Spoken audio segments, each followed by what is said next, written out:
Welcome, everybody. The audience is full. Yeah, the most important people are here. Please rise for the Pledge of Allegiance. I pledge allegiance to the flag of the United States of America and to the republic for which it stands, one nation, under God, indivisible, with liberty and justice for all. Okay, we did not have any closed session this evening, so we'll move to approval of the agenda. I just want to make some changes a little bit. We will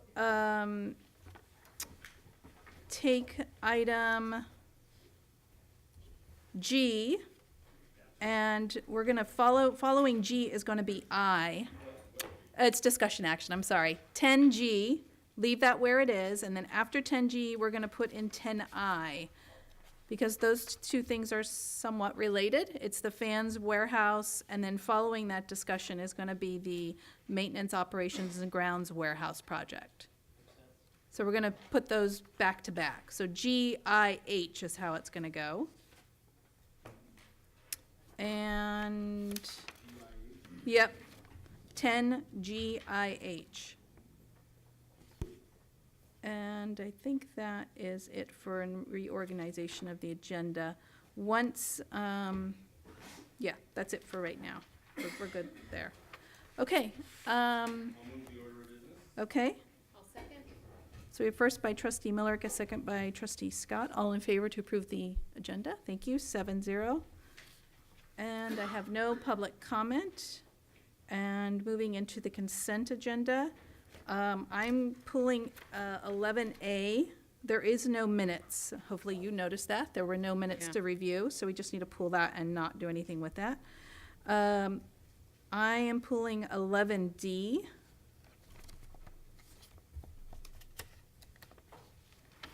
And you, at your table in front of you is an addendum to the personnel action. It's in blue right here.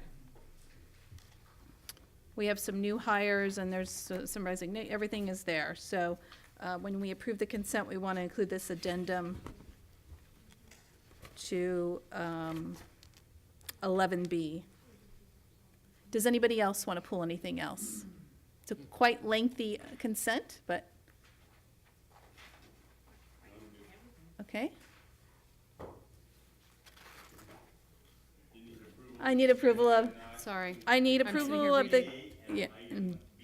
yeah, D. D like dog. Oh, actually, Item yeah, A, removed, and item D, which we will take up later. and including the addendum for, Take up item D, we'll put the addendums on item B. is B, yeah, so including the, yeah, okay, So I move the consent agenda, removing item A, yep, or item B to include the addenda at our desk with those names. mm-hmm, And item D, we will take up. yeah, we can do it right after this, yeah, after we were approving. yeah, thank you. I'll Yes. second. You'll second that. So we have a first by trustee Miller, a second by trustee Aguila. All in favor? 7-0. Okay, and my reason for pulling 11D is I just need to recuse myself. It's a conflict of interest, and that's the only reason, so. Item 11D. Okay? I'll second. Oh, go ahead, Tom. Oh, okay, Shelley is a so first by trustee Miller, a second by trustee Scott. This is an item 11D. All in favor? 7-0. No, not you. I mean, 6-0. Thank you. Abstain. And one abstain, yeah. Thank you. All right. I think we were all good there. Yes. Announcements. And the announcements, trustee Millerick? None. Okay. No announcements. Trustee Nell. Okay, trustee Aguila? Trustee Cooper? Trustee Mack? Trustee Scott? Nothing. Nothing from me either? And No, thanks. me? Okay. We'll keep moving on. Non-agenda public comment. I don't have any blue cards for non-agenda, so we'll move right into our staff report, which is help. There might be some folks that might be coming that they might have thought it was at 7 o'clock, so just a heads up, just in case. Okay, yeah, and that's a good point. So if we've already come and gone with a discussion or a staff report, whatever, and they come later, I think we got to give them a chance to actually speak. Even though we may have voted on something already, give them an opportunity to speak before the board. It was not agenda. Okay. Okay. That does happen when we move it up an hour. Unfortunately, it just doesn't get to everybody, but, Had a lot on the agenda. yeah. But again, if somebody does come, I will allow them to speak, even if it's out of the order, so. Okay, moving on to staff report. Healthy Novato Initiative update. Hi.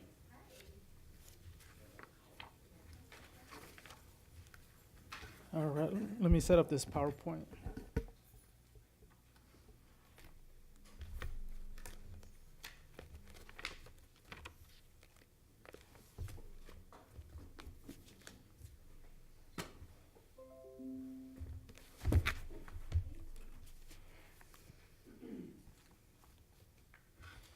All right, that was really quick. Record, huh? Yes, we actually have a team coming. They're on their way somewhere, but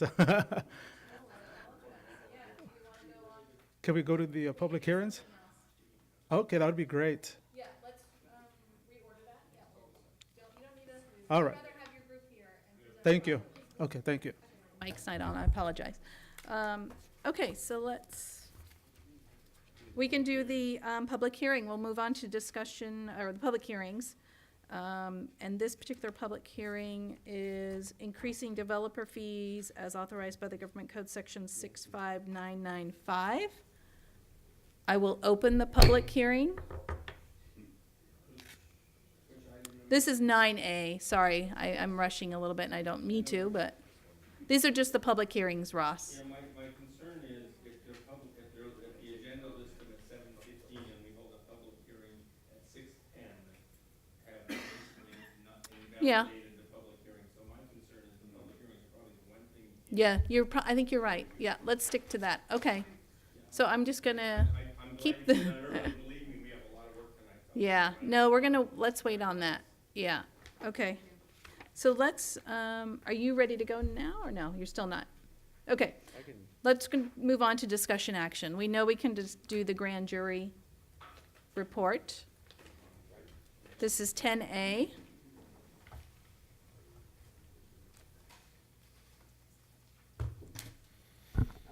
Good evening, everybody. I am here to go over the response to the grand jury report entitled Head Injuries and Concussions Are Our High Schools Keeping Our Children Safe? So in March 21st of 2018, there was a report of that title, Head Injuries and Concussions Are Our High Schools Keeping Our Children Safe? And this is a follow-up to that, so I will just briefly read the beginning part of it. And you have a copy of this in your packet, and I apologize, you should have had it probably and you have it today, you didn't have it before. But this is one you've seen before. So the 2015-16 Marin County Civil Grand Jury issued a report entitled Head Injuries and Concussions Are Our High Schools Keeping Our Children Safe? On February 19, 2016. The report detailed the potential for head injuries associated with playing high-risk sports in high school and made 9 recommendations aimed at improving the school district's treatment of head injuries. Much has happened relative to our understanding of head injuries in sports over the 2 years since that report. The most recent 2017-18 Civil Grand Jury surveyed Marin's high school districts on the key concerns of the previous report, and this report is an update on the school district's implementation of those recommendations 2 years later. The question of whether or not even these recommendations are sufficient to protect our young people remains open. So I won't go through it. So they had some recommendations on that. They talk about Michigan leads the way in database management and database. Keeping a database in the county is one of the key areas. And then they were just following up. Leslie and I actually have some questions about where they received some of their answers to some of their surveys because they didn't necessarily seem to be accurate, but I will jump to our response. So there were 4 areas where we were asked to respond, and you have this in our letter to the grand jury. So the first one, again, had to do with that database issue. They're really wanting they thought the Marin County Office of Education to be keeping the data from all of the high schools about concussions, so we know what's happening with that. So it said school districts should provide head injury data to the Marin County Office of Education. Our response is the recommendation will not be implemented because the data is provided to the Marin County Department of Health and Human Services. So we took the lead from MCOE on this, who doesn't want to be in that. So they had all the districts and the county had to respond to this report. And so we're all saying the same thing. The athletic trainers of the Marin County Athletic League schools currently collect data through an online repository. The data for 16-17 was completed in the fall of 17, and the 17-18 data is currently being collected in the same manner. The Marin County Department of Health and Human Services is in the process of creating a storage hub for a database of student head injuries. So that's already happening through the county and not through the Office of Education. In addition, Nevada Unified School District athletic directors and athletic trainers will continue to participate with Concussion Smart Marin, the collaboration of community agencies and organizations providing training and continuous consultation regarding Marin County Schools concussions return to learn, return to play protocol. So that was the first recommendation, R2, that we needed to respond to. The second, Nevada Unified School District should require mandatory annual neurocognitive testing of all high school athletes in high-risk sports and mandatory post-injury testing. And that we are doing, and that's the one where somehow I think it said sometimes we test all students before and we do the testing afterwards. That has been mandatory. We have been doing that since 2016. So I'm not sure where that came from, but we had a meeting with both the athletic directors and with the trainers, and they assured us that we are doing that. So that has been, and we have been doing that, and we will continue to do that. The third one is R6. Nevada Unified School District should add the cost of neurocognitive testing to our budget. And our response is the recommendation will not be implemented because Sutter Health Nevada Community Hospital covers the cost of the test for all student athletes. So obviously, I think you guys know we partner with Sutter Health Nevada Community Hospital. I think we generally have about 600 tests. They pay for them. We order them in bulk. We assess each of the kids. The trainers conduct the test and the assessments. So that's paid for by Sutter Health. We did add however, if Nevada Community Hospital is unable to fund this neurocognitive testing, then we would add the cost to the annual budget. But right now they're already paying for it, and we don't think that that's going to change. R8, the next recommendation, a certified athletic trainer should be present at all high-risk sporting events. This recommendation has been implemented.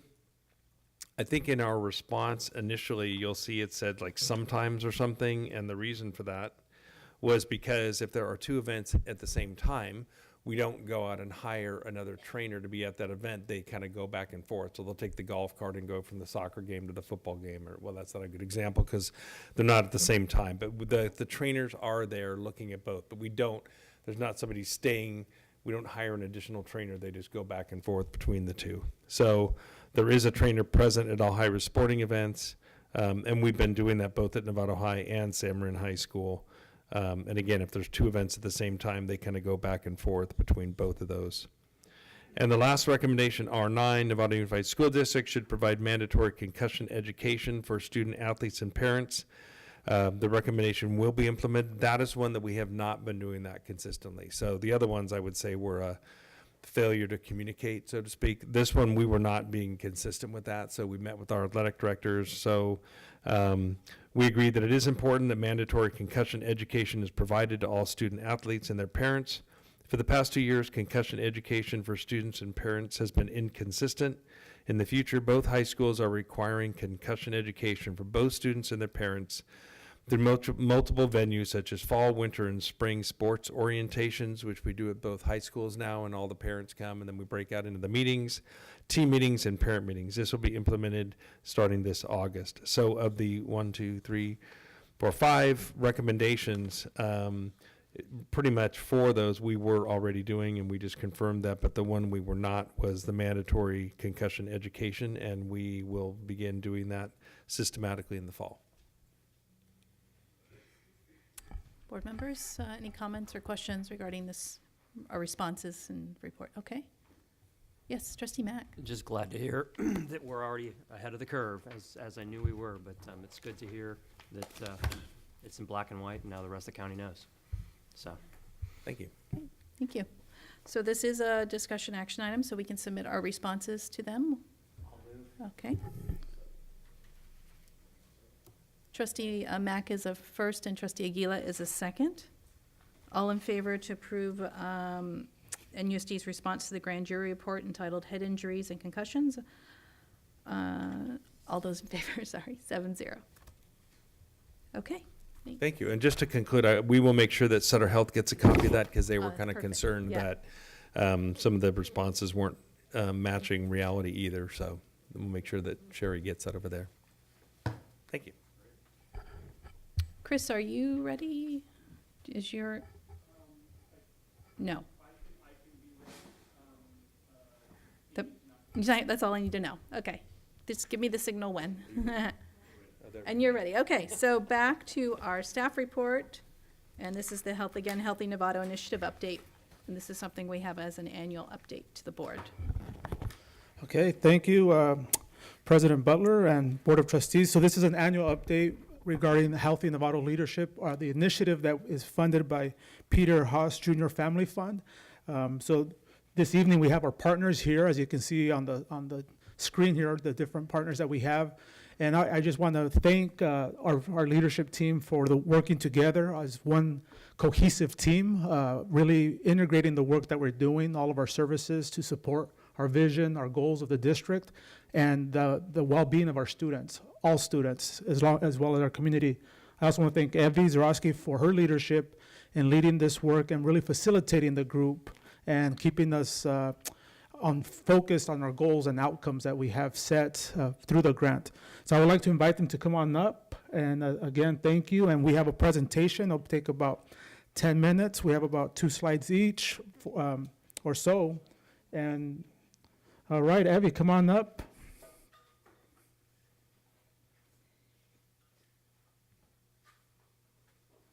When originally developing this presentation, we had a couple of info slides about Healthy Novato and the graduate profile and how we're aligning with the graduate profile and the equity imperative in order to be as quick as possible, because they went over a couple of those during the presentations in May.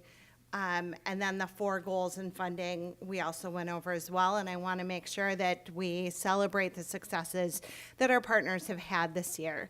I would also like to take this opportunity to also thank the Peter E. Haas Family Fund and Veronica for supporting our youth and the Novato community. I would also like to recognize and thank Yvonne very much for supporting Healthy Novato, and really in the last year and a half, his support and his encouragement has really helped to grow and advance Healthy Novato and truly embed these programs into the school district and into our schools. So I really want to recognize and appreciate the work that Yvonne has done as well. So with that, we're going to go ahead with North Bay Security and Bill Welsh. Good evening. So these are just, I know you have them in front of you too. These are just numbers that kind of jump out that the home visits have increased because of truancy and attendance issues. We did 149 home visits this year.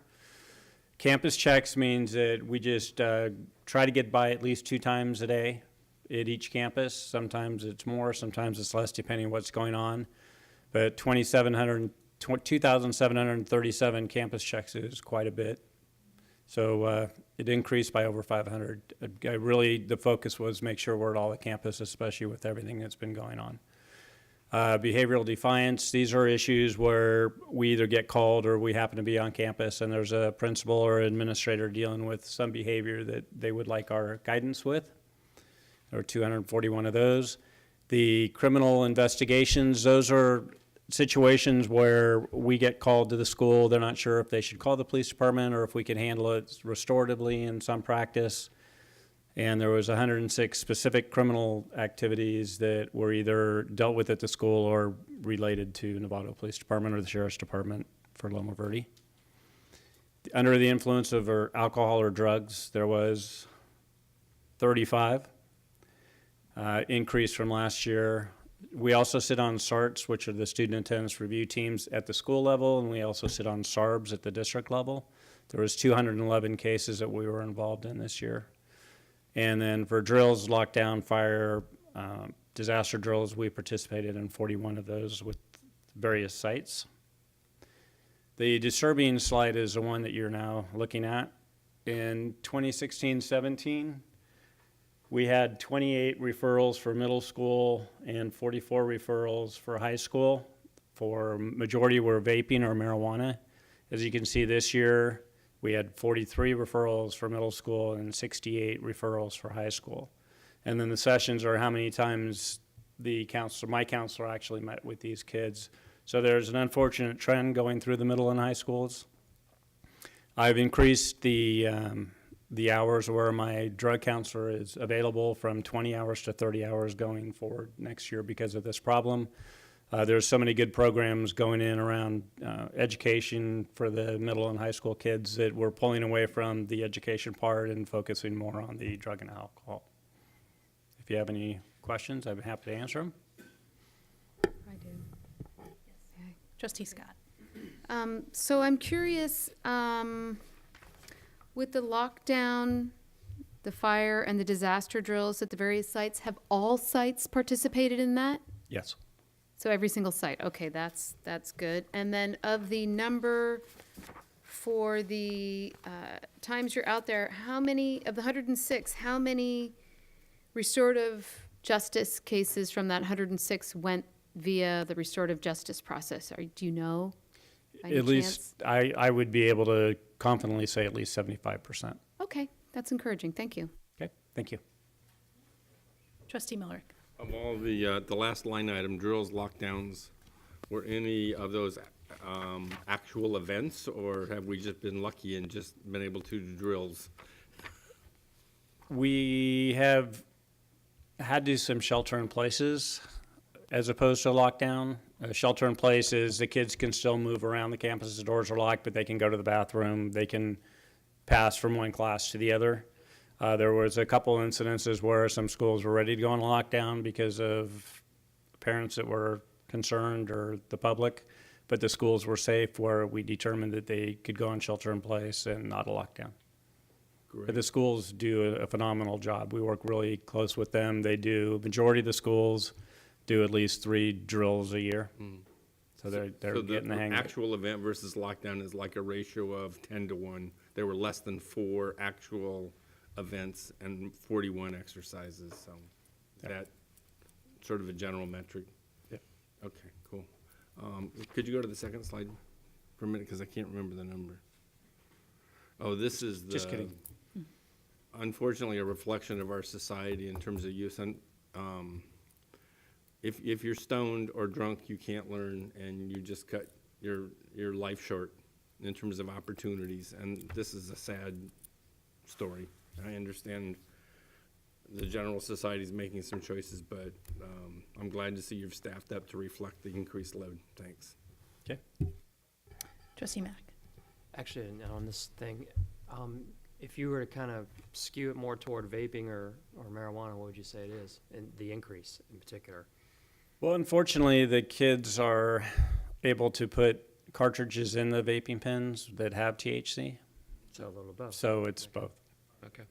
But vaping certainly is an issue that we. It is because they're so small and the smoke dissipates so quickly, or the vapor dissipates so quickly. Kids are actually trying to get away with it in class, where they used to have to go to the bathroom or parking lot. So if we find a way to eliminate those vaping pens, vaping devices, we kind of knock 2 birds out with 1 stone, basically. That would be great. And, the legislation, I believe a couple of years ago, changed the tobacco to 21 years, but it's so easy to get online. It's a constant battle. Right. We just need to be more observant in the classroom. Okay. So adding to that, what can we do as, what can we do to educate parents, students, in regards to just saying, don't do it? It's not good for you. How do we? I think educating the parents and the staff to know what to look for. I mean, Right. the equipment changes. It used to be look like a pen, and now they look like something you could put in your the computer. drawer. So it's ever evolving, but I think doing staff trainings probably would be a really good idea. Okay. And then a parent outreach if the parents would like to find out Right. about it. Would you be able to provide that? Is that your, I'm sure we could. yeah. I think we need to do something about that. I'll because make that a priority for my counselor. I just don't think parents are aware. They're just not. And we could I maybe was put surprised something to see on, when I saw something San Jose sent out an email back a few months ago of, this is what you need to look for. I was like, oh, wow. Yeah. I mean, on what it looked like. and maybe we could put it on the district webpage. Leslie and I will get together with that, and Continuing that message, that just what San Jose did. and not just once a year. Yeah, there you go. Yeah, okay. Trustee Aguila? Also, when it goes on the webpage, would it be possible to make sure it's in Spanish too? Yes. Okay. Thanks, Bill. Okay, thank you.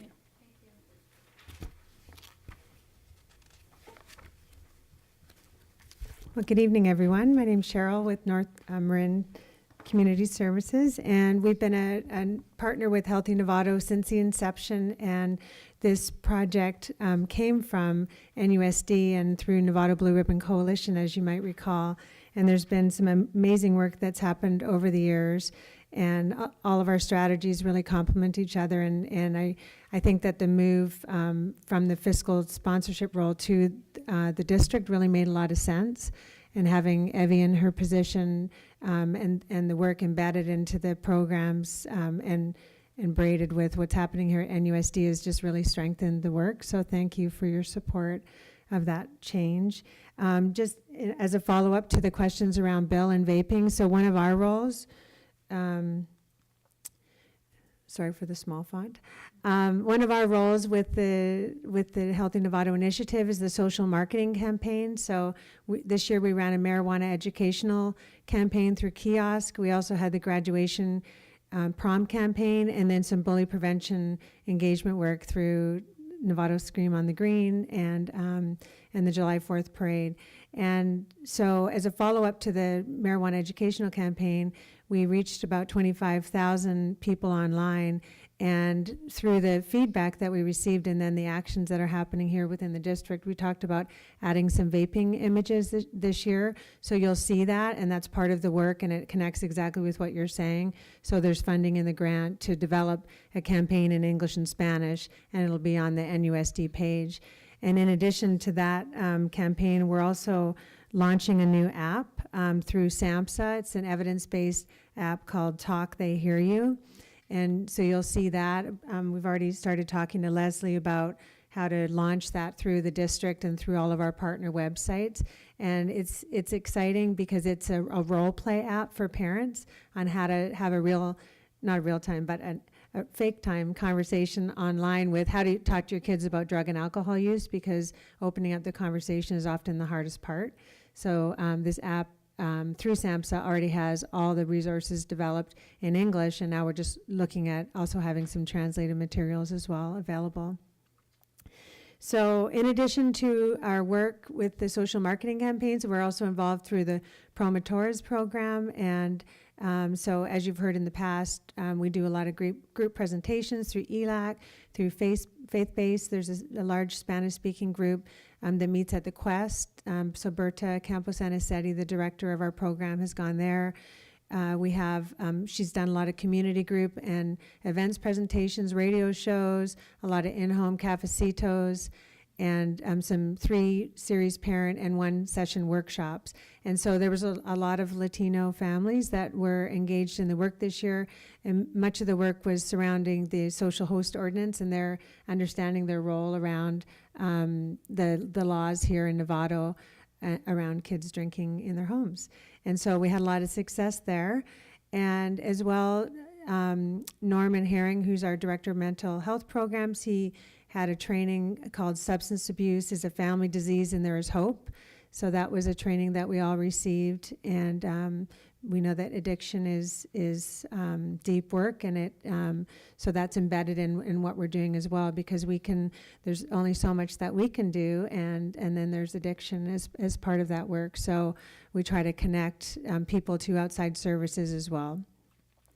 And then at the coordinator level, so tonight you're hearing from the leadership level, and on the coordinator level, we do have all of the mental health counseling partners there, so ourselves and also BACR comes to that meeting. And so thank you for approving all the counseling MOUs for next year. And we're already in talks with Kelly Johnson and Karen Jimbo about how to strengthen services for next year. And I'm happy to send you through Sally our data for this year on how many students were served and all the interventions and crisis work. And so we're already starting to talk to Novato Police Department about the SROs and how to braid that work into all the other interventions that are happening. So that's the beauty of this initiative, is that it's collaborative and the partners are talking and we're meeting ongoing to make sure that these services are available to families. And so NUSD's website is a conduit to all of that. So thank you. Or do you have any questions? Yeah. Trustee Nell and Trustee Aguila. I was just curious to see if you were prepared to comment on the recent announcement by the World Health Organization that I'm going to characterize it as video games or use of technology and social media is now declared an addictive. I just thought, does that hit the radar yet? And are we prepared to be aware of the, I guess, whether you admit that or not or agree with that, that's for others to decide. So that's actually for you to decide and to help us get around that distraction and so forth. So since it's new, I was just wondering if you had anything to comment on it, but maybe it's something you could come back to us on. Yeah, we'd be happy to get back to you. We can talk about it at our next leadership meeting. So that's a tough one, but we can be back to you on that. Trustee Aguila, and then Trustee Scott. Hi. Any community meetings coming up? In relation to which, The Blue Ribbon and what you guys have been doing. I know you just did the North Marin tour and all that for the community, but is there the ones, the civics at the town hall or for the community regarding?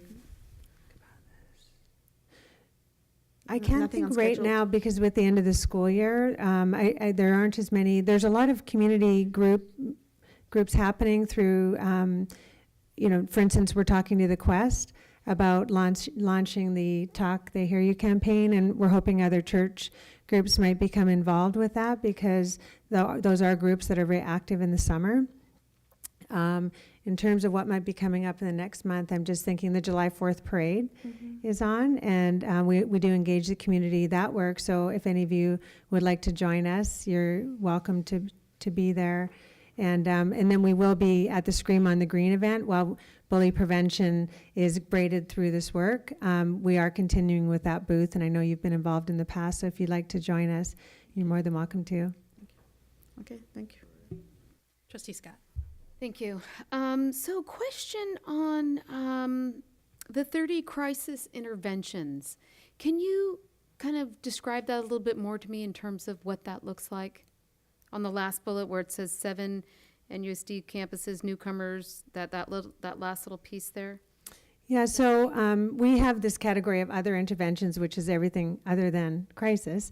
So the crisis interventions, there was a lot of suicide ideation this year that our counselors worked with, as well as 5150s where the police would be involved. And so there's a lot of depression and anxiety that the counselors saw this year.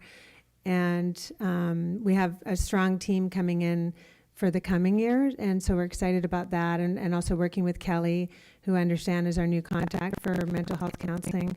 And I think, we need to strengthen that work. We need to make sure that youth have the resources and know how to access them. And I think many of us are involved in different crises that happen even outside the school day, and so just making sure that youth are seeking resources when they need to. Another topic that we were talking about yesterday is just when youth transition to college and knowing how to access resources at college as well. So we were talking about that.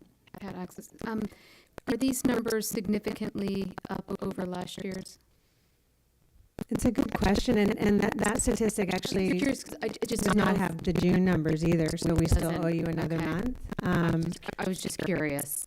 Yeah, I'm feel sorry, I I don't feel know. like there's been a lot more anxiety and a lot more going on in our schools, just a lot more issues. So I was just curious about those numbers, what the 30 crisis interventions, what that really meant, and then was it significantly increased year to year? I was just curious. Well, and with the 2 deaths that happened this year, our counselors were pulled to those sites Thank and you. helped with grief counseling.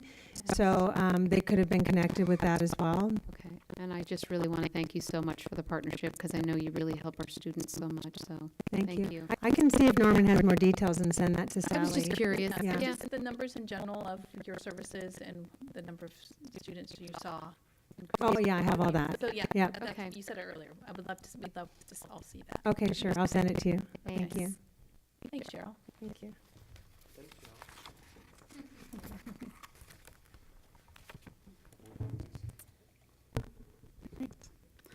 Hi, everyone. My name is Anna Salem. I'm the program manager with the Youth Leadership Institute, YLI.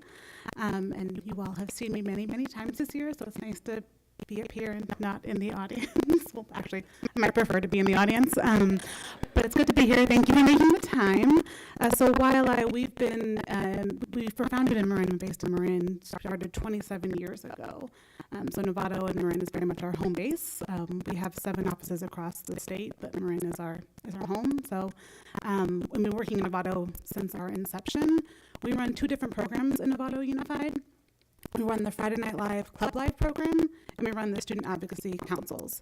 So the Friday Night Live Club Live program, we are part of the statewide Friday Night Live network. We are at Novato High, San Marin, Marin Oaks High Schools, and Hamilton. And Friday Night Live has always started off and continues to be a substance prevention-based organization program. We think about that pretty holistically. We think about any issue that's addressing health overall and health inequity in particular.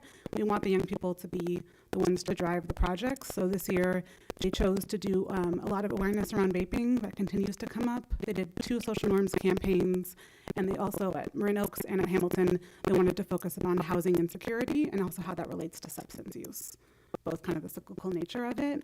One thing I did want to flag for you all is in both the San Marin and Novato High social norm campaigns, the perception of use around vaping is extraordinarily high.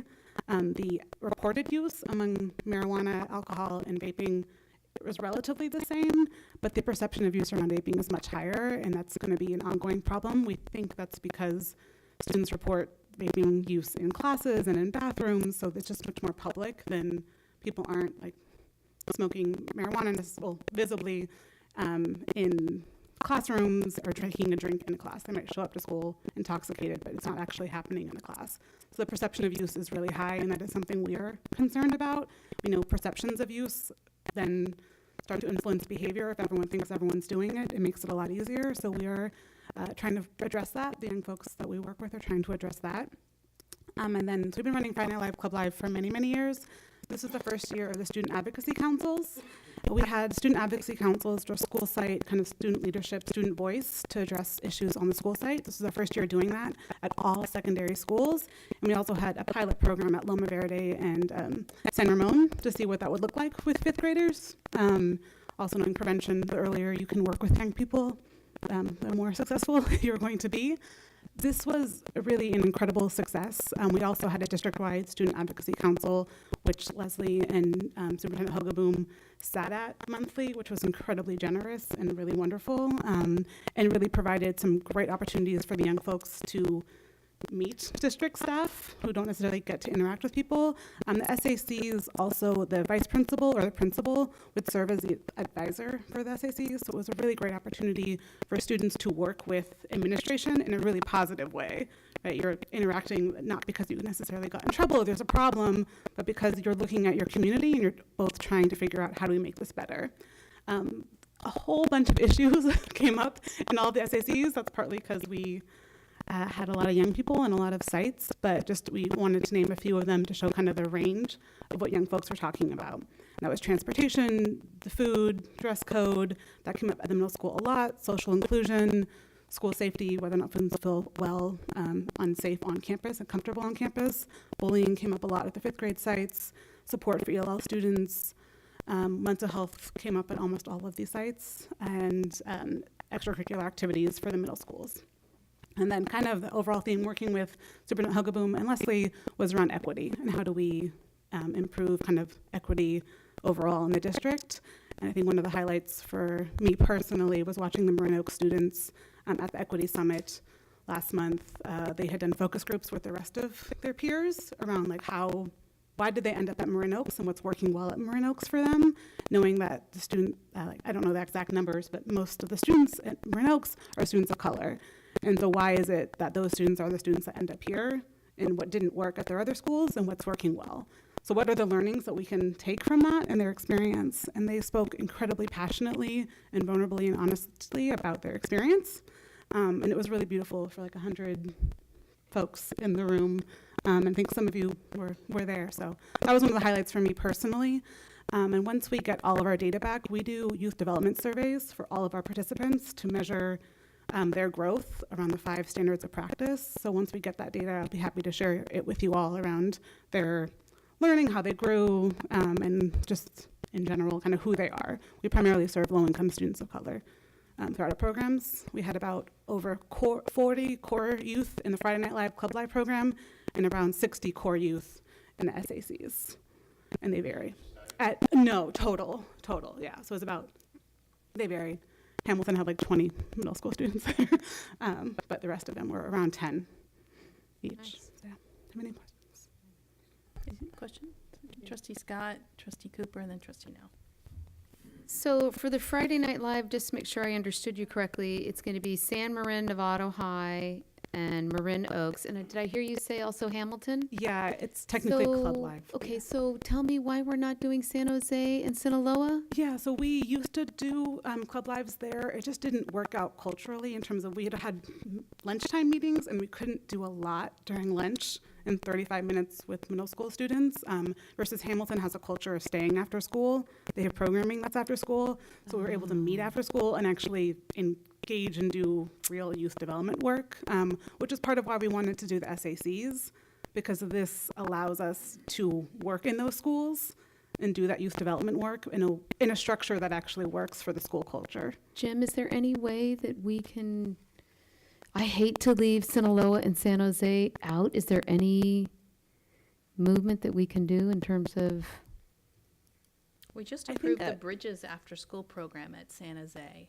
Are you aware of that? I'm not. Okay. Yeah. Okay. That was just, No, the that's really agreement's going to come helpful. Yeah. forward to the board in August. Yeah. So I think that might be something, a Yeah. connection tag on. somehow. No, that's very helpful because it really is about whether or not students are okay or the families are Well, and even again, equity. thinking about staying Equity, after I want to make school. sure that everyone's getting the opportunity. Yeah, right. absolutely. And I Thank think you. Sinaloa might be easier because they have the tutorial period, so we can Yeah. sometimes work with them, sneak in there during that session.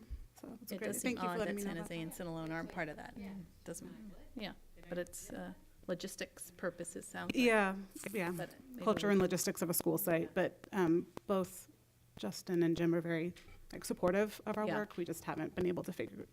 The SATs have been what's been most productive there. Right. So. Trustee Cooper. Thank you. Yeah. So my question was about the Hamilton Club Live and the housing focus group. Yeah. What, can you talk a little bit about that? Yeah, that was really a powerful experience. They put together, along with the Marin County Youth Commission, they did a focus group specifically for housing insecure families and students. So we had a lot of the students at Hamilton, and they brought their families, and we teamed up with the County Community Development Agency. So Liz Darby, who works at the county, and Laylee, I forget her last name, but they came to do a presentation on Just Cause for the families, and we had simultaneous Spanish translation for that. And they took their stories around how does housing, we talk about housing a lot in the county, and we don't actually talk about how it impacts young people in particular. And it does incredibly, even just for where they get to go to school and everything like that. So we just were trying to elevate the youth voice in that conversation. And the results from that focus group then informed the presentation that the county gave around their fair housing conversation. That was last week. So we had their qualitative information, some of the quotes, Oh, the that stories sounds from the great. young people were then, from the Hamilton youth, were then presented to Ideal. the county. Yeah, Ideal. in a way that protected their identity as well, which was Great. useful. Thank- So thank yeah, you. no, thank you for asking about it. It was. Trustee Now. So I'm really happy to hear about the success of the student advocacy councils, SACs as you call them. I think it's an important voice. It's a voice that we really don't hear a lot about. The adults have plenty to say. You saw tonight, the adults at the grand jury even weighed in on athletics, and this is something that I think is really important. And if there's anything that you think we can do to help support it or organize it in a way, because primarily what I would be particularly is some sort of actual recommendations and courses of implementation for systemic change that would affect these students and the challenges that you list here, like academic achievement, for instance, and equity, of course. So I think it's more than admirable. It's important that you succeed at this, that we get these voices organized, and the positive attributes, the things that can really affect change, if they can be brought forward, and your organization is definitely the one probably to do something like that. We definitely would need to hear from them in an organized, structured fashions, because that's how these bureaucracies work. And Absolutely. you can, Yeah. saying it's one thing, but making it a reality and then asking for change and implementation's another. And that sort of consistency, I hope we can get to. And then, so excellent, good work, first years you mentioned. I know you mentioned some challenges, but appreciate the work, and again, I would like to support that as much as possible. I did have some question. We overall, this report talks about coordination with our graduate profile, and our graduate profile is very important, and it's specific. These C's that are mentioned here are the kinds of learning that's very hard to develop a rubric around, or an assessment in a way that says, how do you give a kid an A in their ability to prove character or conscientious? So again, it's an agency like yours, these student councils, but are you keeping this in mind when you work with our students to integrate and to validate maybe things like our Indigo testing, our career pathway work, just so that they can get a better hand on the relativeness of our graduate profile and how it's going to affect them when they graduate and become adults? Yeah, those are both great kind of points and questions. I'll just start with the first around ways that you all can support. And I am really excited that this was our first year in terms of we did a lot of research. The youth did a lot of research this year and came up with some findings from that, but I'm hoping next year they're going to take those findings and actually come up with recommendations and make specific pushes, right? Specific asks, not just general, we need to do better, or like these are the problems. They're going to look at, like, for example, the transportation issue. They surveyed 80 youth from Novato High who take the bus. And so what are the issues with the bus? And they've met with MTA about what they're trying to do differently.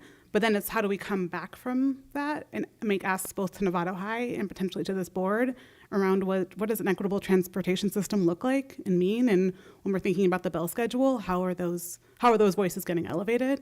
So there will definitely, thank you for the offer, and we'll definitely be coming back as we continue to build this program and take the research that the young folks led and actually then do something with it more sustainably next year. We don't want to lose traction, and that's the really great thing about being at all the secondary sites is like they're all going to go, even when they graduate their schools, they're going to be part of it next year, and they're going to be referred to come back the next year to continue on this path, and that's really exciting as a youth development person to be able to continue to see that growth overall. And I get like chills thinking about the 8th graders that like will be seniors at some point, and if they get to continue to do this process, they're going to be a pretty fearsome bunch of young folks. So I'm hopefully you're all ready for that, but they're finding their voice. And then the last part of the 6 C's definitely taking into account, and that is partly how I was able to get into all the school sites and have such buy-in from the administration, is I see this completely matching up with especially the bottom C's, or I think we changed it so there's no bottom, but there's no bottom. There was a bottom when I talked about this, but like now it's all more integrated. It's a wheel now, so my apologies, I can't quite remember. But it's definitely, I see this work as being completely integrated into the 6 C's, and we are thinking about that as we do our youth development survey, is how we measure these things. We measure what it means to do advocacy work and to have confidence and skills and a sense of self and your connection to your community. So as part of my, we'll get those reports in July, and I'll send it out, and I will just try to make the connections that I see the lines going through. I haven't thought about the Indigo or career pathway, so I will take that into consideration, which is helpful, but we're definitely thinking about that. Thank you all. Thank you. Okay, I just thanks, wanna Anna. Thank you all. very much. Thanks.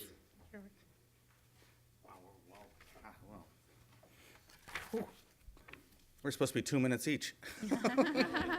I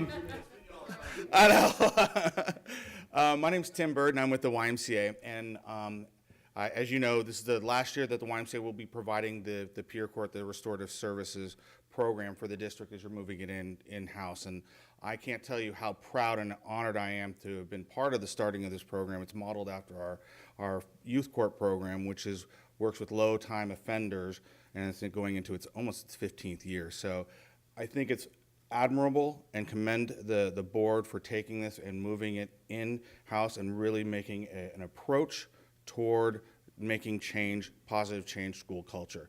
Because as you saw on actual April 24th at your board meeting, you actually had one of our staff, Phoebe, do a community building circle, James, throwing a rock, and I believe Trustee Mack, you were the other one.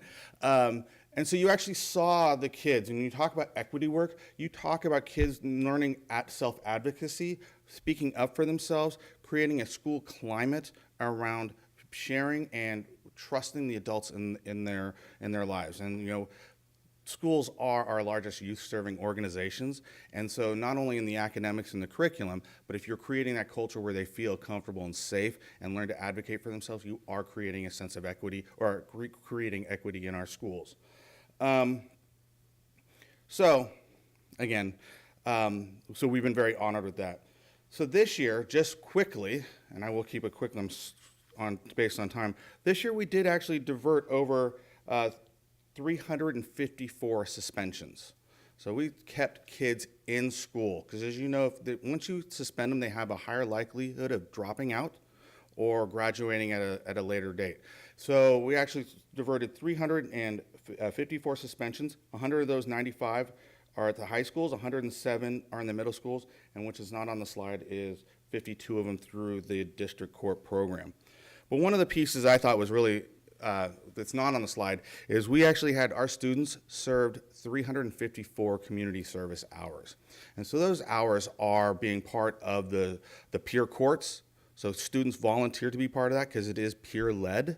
And they're also doing, those that actually had offenses would actually go out and do community service hours. So 345 community service hours done by the students. And that's not including the hours that they are required to do for graduation. So that's just a real quick synopsis. I didn't want to go too much into, but if you have any questions for me, I would be glad to answer any questions. Questions for Tim? No? Okay, yeah. Yeah. Program. Thank you so No, much. thank you so much. And again, we're very honored and proud to be part of it. And we're not going away. So we're part of this. And actually, we have our youth court program, and we're actually doing trainings at other districts as well. So we're heavily involved in this district. So thank you very much for everything. Yeah, thank you very much. So President Butler, for our website and for our social media campaign, Right. we would like to take a picture if that's Yes, okay with you. absolutely. Yeah. So partners, come on up so we can continue our promotion, our marketing of Healthy Novato Initiative. I know Veronica Reed would really like to see this picture. Yeah. This was a great report with everybody here. You really see the difference from last year to this year in the work that we're doing.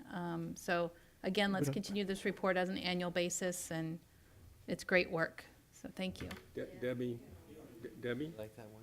Yes. One comment. What I'm impressed with is we're doing a lot more data gathering Yeah. and measuring Absolutely. of effective interventions. You're measured absolutely at right. this- Yeah. where it impacts the students. Mm-hmm. And I want to thank the team for that.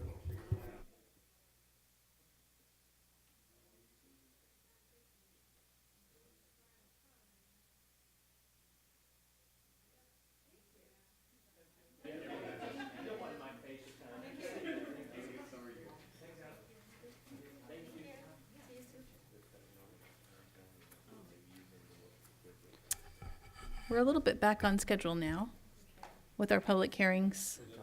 Thank you. It's 7. We can do something. Oh, I'm seeing 7 o'clock. I apologize. The one that I pulled off the webpage off of.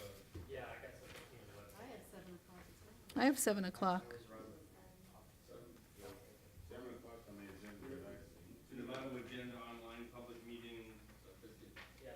Oh, okay. Let's keep going. No problem. We'll keep going. What we are going to do, though, is we're going to take an item in the discussion action. It's the last item of our discussion action. It's M, 10M, and you have a copy. It's the contracts for the business operations and education services. On your consent, we just approved our new Assistant Superintendent of Education Services, Amy Carter, excuse me, and she is here this evening, and Chris would like to introduce her, and so I thought we would do it when we approve the contracts for those two positions, the business and education services. So I'm going to like to move that item up to now, if everybody's okay with that. Yeah, M. And M. And Chris will take it from there. Hi, Chris. Thank you all so much for your flexibility with the schedule. I appreciate it. This is a great night for us in Nevada Unified School District. After a very long and arduous search, we found our candidate who has graciously accepted the position. This is Amy Carter. And Jim's going to come up. He's going to say some things about Amy, and then Amy will say some things about herself. So. And then I'll move forward with the contract. Does that make sense? Okay. We'll take a picture in there someplace. So welcome, Amy. We just finished the interviews yesterday. Yep. Wow, just finished the second round interviews yesterday, and we had a great pool of candidates. Sometimes we do, sometimes we don't. So you should be more proud because a lot of great candidates. So just want to cover a few things about Amy's background, and we are thrilled to have you with us to help us move forward. So there's a couple things from Amy's application that I wanted to read a little bit. So she says, I've always been selective in where I submit applications, and I've spoken to many stakeholders about NUSD. As I've heard their stories, I've come to admire the efforts involved in the innovation and growth that is taking place in your district. It is clear to me that this is a district that crafts well thought out and targeted plans to achieve success. I have a track record of being a positive and clear communicator, and I look forward to working with parents who demand great outcomes from their schools. You will find me a smart, approachable, and ethical leader, we have found that so far, who is enthusiastic about achieving student success by collaborating with others. I've been working with bonds and construction for the past 5 years, and I know Yancey needs all the help he can. No, I'm sorry. Wasn't there. And I would be excited to be part of the work taking place in Novato. The expansion of integrated student technology is a reflection of the bold, forward-thinking mindset of NUSD. So that was just a little bit from there. A little bit about her background. She is currently the principal of Rancho Cotati High School. She's been there since 2014. Chris and I did very extensive background checks and talked to a lot of the people that Amy has worked with, including her assistant principals that are there, who a lot of them went to the high school because she was there and because of her mentoring and support, which has been awesome. Done some great things there with closing the achievement gap. Before that, the other thing we really liked about Amy is she has K-12 experience, so she wasn't just a high school person, even though she was a high school teacher and a high school principal now. She worked at the K-8 Thomas Page Academy in Cotati for a year. She was a principal there. Then before that, she was principal of Colony Oak Elementary School in Ripon, and then she was an interim principal at a K-8 Rapona Elementary School. She's been a vice principal at Ripon High School. She's also taught at the college level, which is cool. And then she was a high school English instructor, and she also taught AP, ELD, and AVID at Ripon High School. So she has a great background and experience. And there again, we heard a lot of accolades and did a lot of checking up on Amy. And I just want to read a couple comments from one of her letters of recommendation. From the bargaining table to the boardroom, Amy has pioneered systems change and continuous improvement efforts here in Cotati Roanoke Park.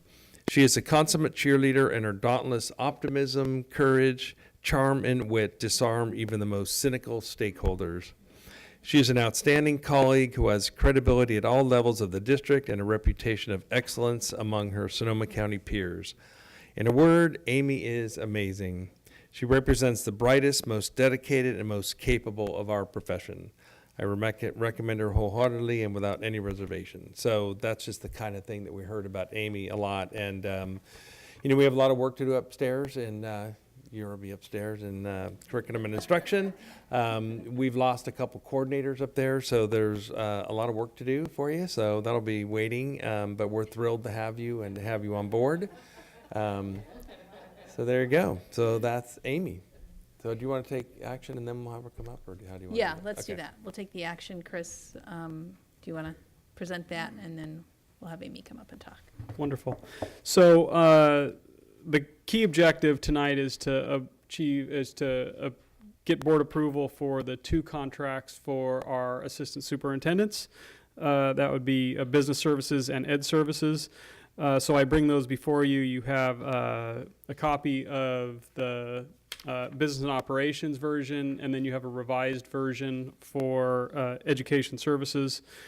And so we recommend approval of the employment agreements for district assistant superintendents in business and operations and ed services. Great, thank you.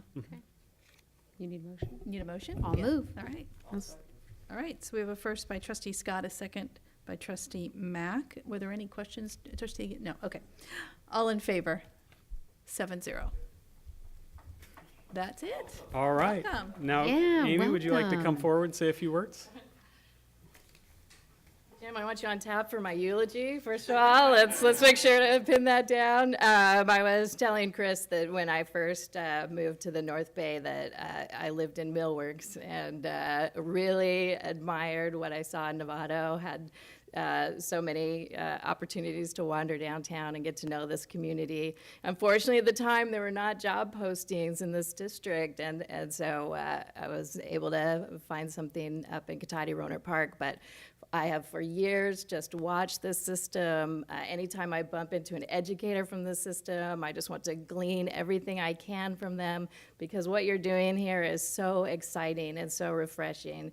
And so I really feel like I'm coming home now to be a part of this great team and be a part of your great work. So thank you. Wow, thank Yeah, you. thank you. Yeah. Thank Welcome. you. Sometimes things are meant to be. I agree. I agree. That's what we were just saying. So. Yeah, great. Let's do a picture. Madam President? Yes, so trustee comment, Millerick. Historically, the financial director for Cotati Rohnert Park was Jim Higginbotham. Yes. His wife Faye was the finance director for Nevada Unified, and the 2 good districts at that time were very similar in size and makeup, and we took advice back and forth continuously. The districts are much closer than it appears on the surface. And also Superintendent Wattenpaugh left Nevada, went to Rohnert Park, and is now serving as the superintendent in Tam, or the San Rafael district. All roads lead through Novato. Yeah, or Rohnert Park, Cotati, depending on. That's true. So you're among friends. Thank you for that. Thank you. Just a quick shot. All right, where do you want me? Right there. All right. Right here. The rose between 2 thorns, Yes, Chris. all There you right, I go. like that. Thank you very much. Thank you. Congratulations. Thank Here's a you. real I really appreciate it. Great to have you. Thank you. Thank you, everyone. And what did you tell what you can? You can never leave the meeting till it's done. Yeah. We're usually here till 11, so. Sure that'll work for you.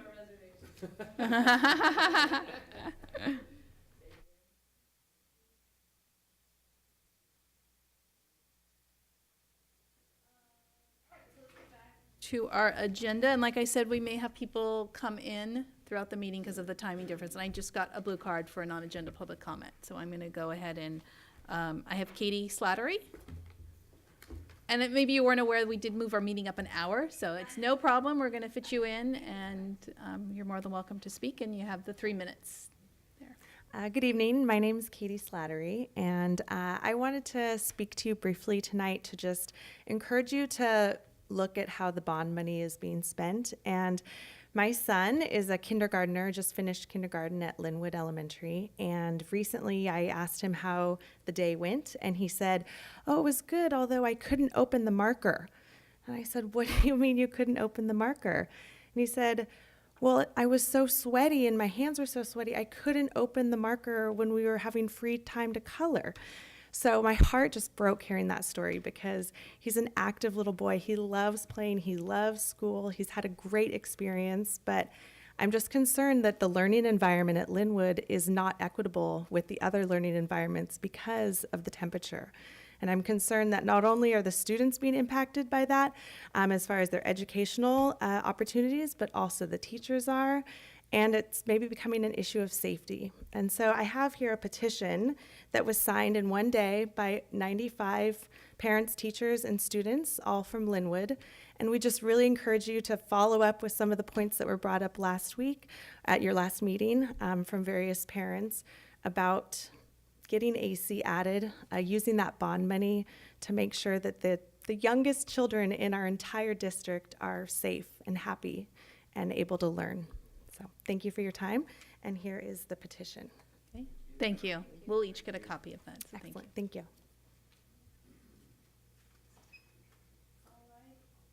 Keep turning my mic off. Are we ready for the LCAP? Is Yvonne ready?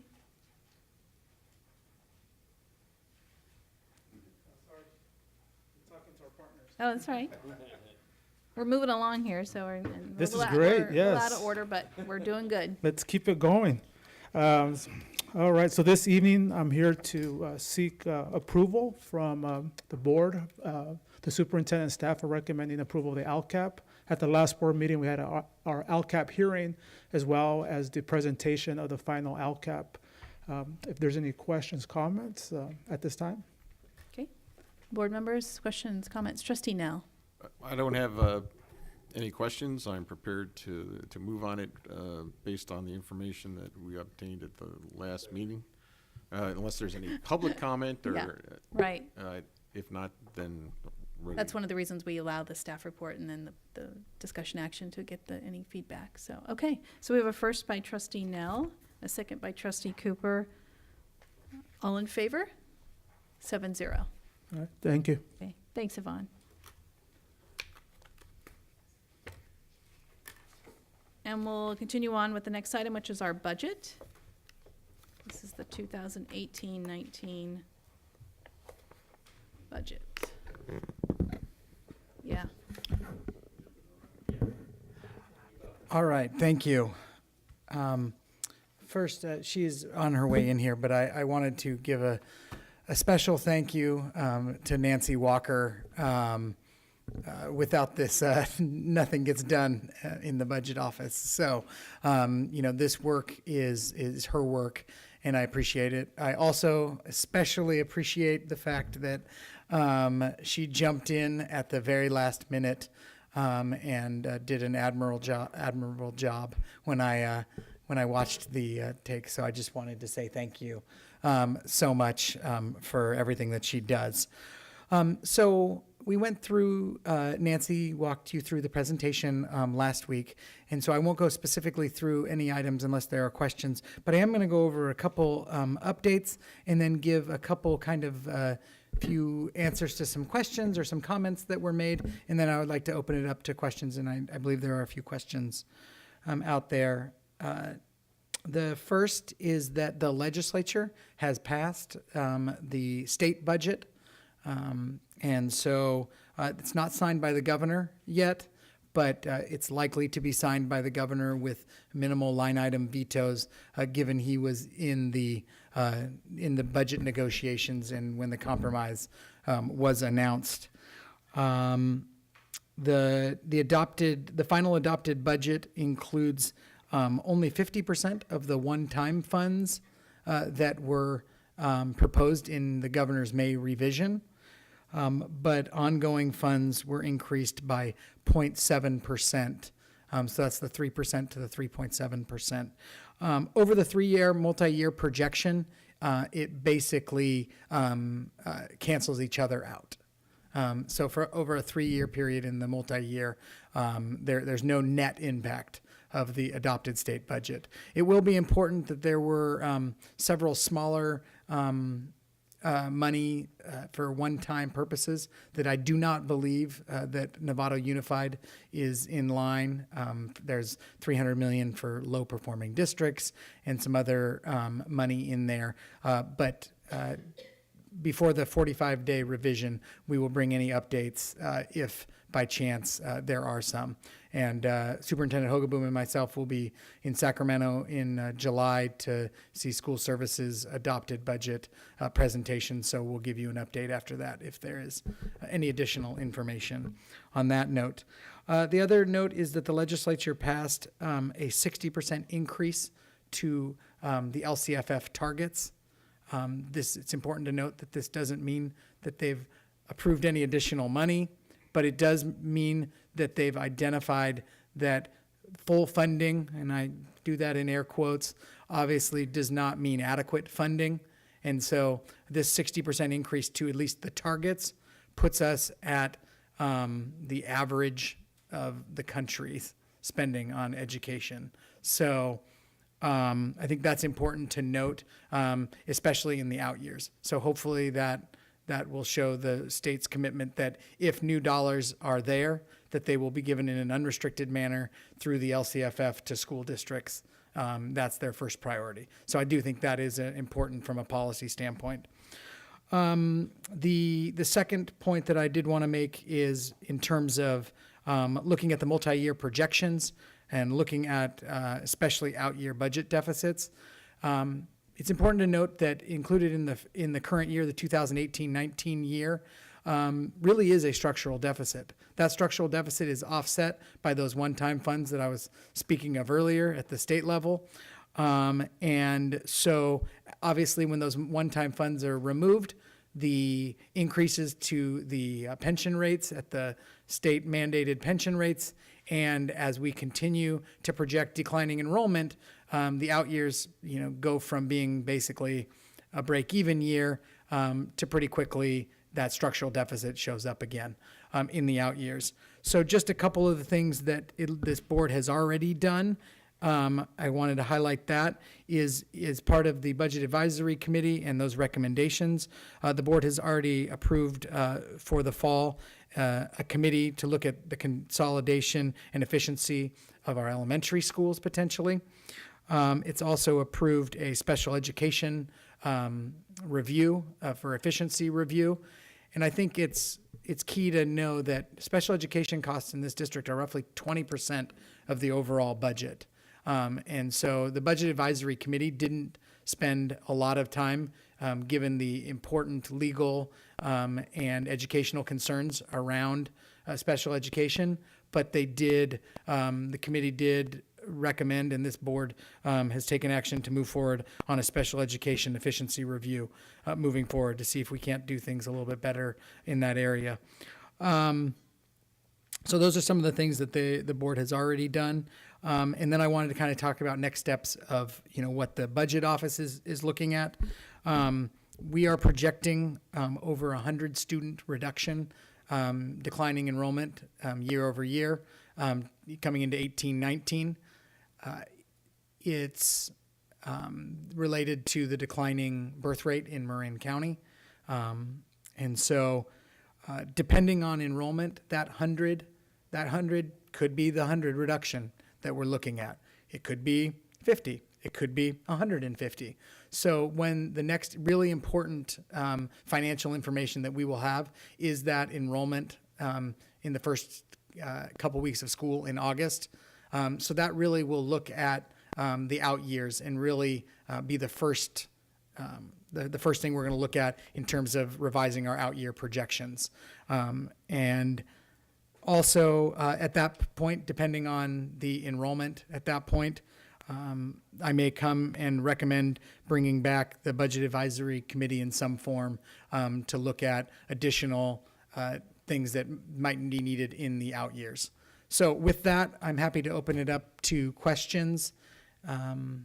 And just to be clear, I'm asking for the adoption of the budget is the adoption of the budget and the board confirming that we can make our fiscal responsibilities for 2019-20 and the two subsequent years. Thank you. It's Trustee Scott and then Trustee Millerick. Okay.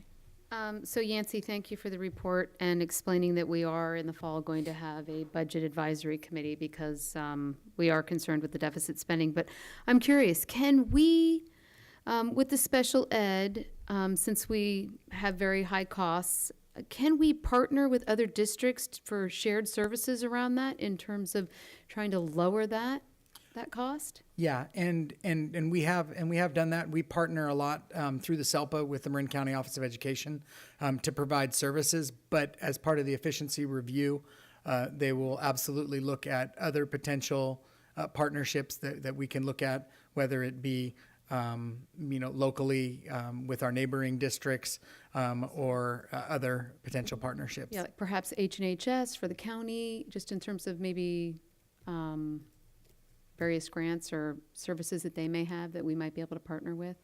Just curious. Absolutely. Okay. They'll be looking at all. They won't just be looking at the expenditure side. They'll also be looking at potential revenue opportunities. That includes Medicare. That includes other potential ways for us to maximize our revenue on the special education side. Okay, and then with the outlook that we have, depending upon what happens this fall in terms of students, because we know that we are deficit spending and we know that we are flat with enrollment, do you see closing a school out on the horizon? I mean, at some point, I'm thinking this might be a real possibility, and at what point are you going to let us know? So I'm just not sure what that timeline is, if certain things have to hit when and where. Absolutely. So no matter where we are in the fall, we will be looking at the efficiency and the potential consolidation. Over the past 5 years, our elementary population, K-5, has been reduced by over 500 students, which is larger than our largest elementary school. Yeah. Hamilton's larger, but the K-5 population is not. And so I think we definitely need to look at that. There's a lot of different factors in looking at that, in determining, what savings can truly be found through that process. And so I think it's important to, as the committee gets together, that we start looking at that as we look at all the factors that go into that and bring the board the information from that and any recommendations that would do, what an ideal size is, to run an efficient school. What are the positives and negatives and all those. So we will bring, that committee will be formed in the fall, no matter where we're at. And you're saying fall, does that mean August, September, or are we talking November, December? That means August, September thank you. timeframe. Okay, thank you. Yes. Trustee Millerick. Thank you, Madam President. I've reflected on this budget a lot, and I've talked to Yancey, and I've talked to a couple of board members, Debbie and others, as the board president.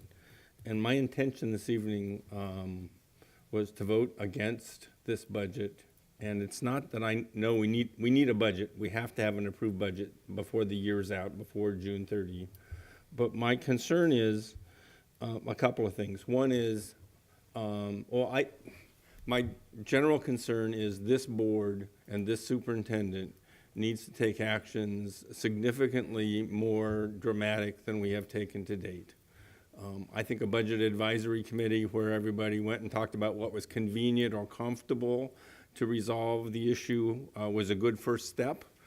But we're still basically running over 2% per year in the red, and it's a steady state situation. This year is covered, and if it was just this year, I'd approve it because we got the $2.5 million to cover the loss. And if that was the issue, but when you look out 2 years, that $2.5 million loss continues into the next year, and it continues into the year after that.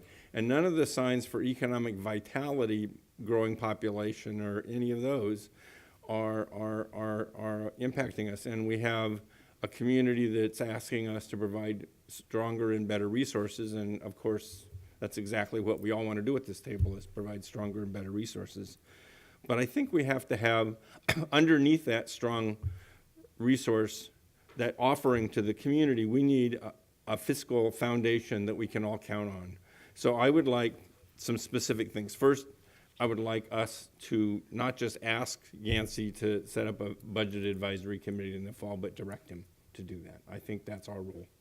I think we're at a point where we're running in the red, 2% steady state for 3 years, and we're going to get, not only are we running down, we are getting closer to our reserves. In more than 2 decades that I've sat at this table, we've only had the county office show up 3 times, and 2 of them are last year. I think we got a big red flag. I think the institutions that surround us are telling us we have a problem to address, and it's not a staff question to ask, it is a leadership question to ask. So I would like us to direct staff to set up a budget advisory committee. The second thing I would like us to do is set up a reserve policy, ask the superintendent bring back to the board for adoption in August or early next year, a reserve policy that says what our reserves are. We've held over 15% because we just did as a matter of practice, but that's been eroded. And I would like to get Yancey out of the hot seat and put us in the hot seat and say we have an explicit policy. So I would like, sir, I would like us to ask him, not me, us, to ask the CFO to come back with a reserve policy that we can consider. And then I think when I look back at what we've had to do in times past, we talked about the remedy for financial issues. We're not let's convene the district, all the people who provide services, and talk about what we could do. They were directive from the top. We chose to take one principal and have them serve 2 sites. We didn't have that conversation. That's uncomfortable. We talked about eliminating programs that service students directly. We talked about eliminating ROTC in the past, and we were able to make that not happen, but that conversation was severe. We talked about reducing our footprint of our sports programs, which reduces the demand for fields and also for staff. This means doing less for our students, and of course that is the very last thing we want to do. But if we don't have a strong financial foundation, people like the Haas family or Marin Community Foundation will not have the trust in us to effectively administer the program, including the parcel tax and including the ability to raise bonds. This district is, in long distant past, was discredited, and it took decades to rebuild that, and we need to make sure that doesn't happen. So I am very concerned that we get a clear focus on getting our foundation set right. So I'm going to vote against this bond, not because I don't think it's this budget, not because I think it's exactly what we need to do, but I think a 7-0 vote is the wrong message to send to our community. I think we need to tell our community there's concern on this board. We are working as a group. We are working with staff to approve a financial structure that this institution could survive. So I'm offering it as a, I don't want to call it a friendly amendment because it's not, but as an action to help us all take an action collectively to serve this community better. And it's meant only in that light. It's not, I don't have a severe disagreement. I just think we got to raise the red flag as high as we can, as soon as we can, and give Yancey and the superintendent the tools to go back to our community and our service providers and our principals and our administrators and say we have to do 2% better at the very least than we have in the past. So that's I'm sorry, it's sort of speechy, but it is to me the most important thing we do. We hire a superintendent and we keep the place solvent. And if we don't do those, all of the other things we're talking about, all of the partnerships we have fall apart. We have to do that first. So with that, I respectfully yield. Yeah. Thanks. Okay. Thank you for your comments. I know we all appreciate that very much. Yeah. Trustee Mack.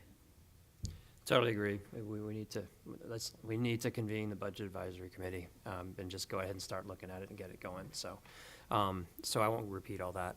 I would ask this a political question for you. How do you anticipate the change in administration changing the dynamics of what we're seeing on the revenue side? I mean, I know you don't know. Yeah. Just give us your opinions. I think it's likely that Yancey's crystal ball here. I think it's likely that a Democrat will be elected. That Democrat is obviously only one. It's Gavin Newsom into the governor's seat. I think it was potentially a different story if the former mayor of Los Angeles, Antonio Villaraigosa, had been there. He was funded a lot by a lot of charter school advocates statewide, and so there may have been some larger changes from him. I see pretty much status quo from Gavin Newsom is in his policies that he's come up with before. I think it was important when I noted earlier that they did pass those 60% increases to the targets, because I think that puts political pressure on the governor and the legislature, if there is money, which is if there is money, to put it towards unrestricted dollars to help districts pay for those increases in pension rates, and also having Governor Brown's, kind of policies around that the local boards, are, the most important decision makers and should be able to put the dollars where they are. So I think that, along with the fact that, he hasn't proposed many significant policy changes, that's likely what we would see is any new money, significant new money would be put towards the local control funding formula. It'll also be very interesting to note, given Jerry Brown is arguably the most powerful governor that we've had in the last 30 years, that he always, at the end of the day, the legislature 8 out of 8 times used his revenue numbers to build their budget on. And it'll be interesting whether the new governor, whether it's Gavin or his Republican opponent, how much power they have over the decision-making process. Pretty much over the last 8 years, the governor has gotten 95% of what he wants, and the other 5% was negotiated, usually actually out of one-time money that he proposed. It'll be interesting to see whether the legislature asserts themselves in the new, given that they have a new governor. So there's kind of my crystal ball. Yeah. One other political question, just throwing at you as well, is, and you guys have heard me bring this up in the past, but I think there's a lot of organizations, whether it's fire, police, or school districts, that are in a lot worse shape than we are, and this whole pension situation is certainly affecting them just as much as us. Any sense for if there's a tipping point coming? Do you see it? No, to get them to change? I absolutely don't. I think if school districts start being issuing state loans and be taken over by the state, I think you potentially would see that. But I don't necessarily see that out on the horizon. I think the organizations that are out there know the issues, and most districts, most of the 1,000 school districts in the state, will make the decisions needed, whether, like Trustee Millerick noted, the tough decisions that, hurt programs and do those kind of things, they'll make those decisions. The tipping point, at least in our, in a lot of districts' budget situations, actually will be after the 2020-2021 year. That is when the increases in the state mandated STRS increases happen. So that's the last year of that. That's not to say that the legislature won't go back and increase them again, given a lot of the things that are happening within the system. But if they don't, that is the first year where we don't see the first $1 million of new money that comes into the school district immediately committed to other things. So I don't think there's a tipping point on the side of districts, potentially going bankrupt, state takeovers. I think likely there will hopefully be a tipping point in 2021, 2022, but to at least some of the pressure. But by that time, the likelihood of that there has been a recession is probably good, given that we're in the longest economic expansion in 70 years. So, that tipping point might not come, because we might have a revenue issue at the state level before that. Right. Yep. Trustee Cooper. Yancy, I'm glad you're back with us. Thank you. I just had a couple comments. In our budget, in our presentation tonight, there's a Marin Common message from MCOE, and I just want to point out that I appreciate that. And it's really not, there are a lot of issues that we have in common with all the other districts in Marin County regarding our budget. And I think one of the large points that I was able to garner from their report is that the importance of holding on to reserves. So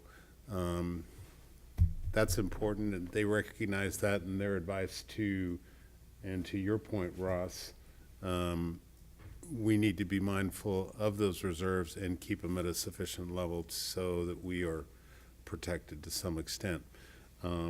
With respect to special ed, is it true that, and I believe it is, maybe a rhetorical question, but in terms of reducing services, we're not legally allowed to do that, correct? That is true. Any service that is included in a student's... So no cuts will be made there?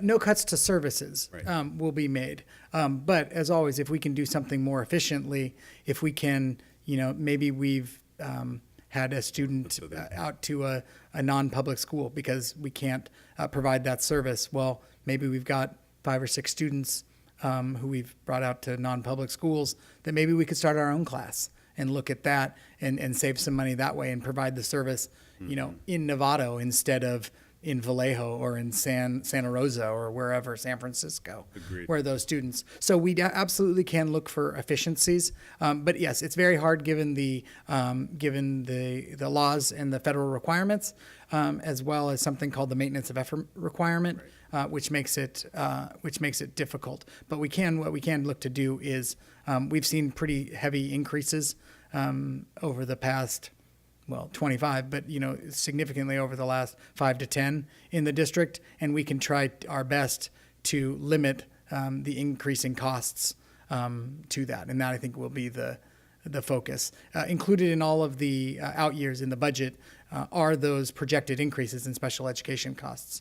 So if we can just limit those, bring them as close to the regular increases in our budget, that would be a very positive thing. Indeed. The other thing that's interesting, and I think we should look at, we've talked about before, is somehow increasing enrollment, the students coming into our district. So certainly MSA is effectively doing that. Let's look at, maybe there's other alternatives and other ways that we can draw students in to Novato. I think that's a great point. And one thing in there, I would like to give some appreciation to the STEM program at San Marin. Had always been a draw for students coming out of the Novato High School area, but in the past it hadn't been a large destination for interdistrict transfers into that program. That has seemed to turn this year, and we did see a pretty big spike in the number of interdistrict applications for the STEM program at San Marin. So they're doing some wonderful things over there, obviously, and it's starting to get out. So, but I agree. I think we need to look at potential revenue opportunities as well. Like what dual immersion's gonna, I'm sure. Dual immersion as well. Thank you.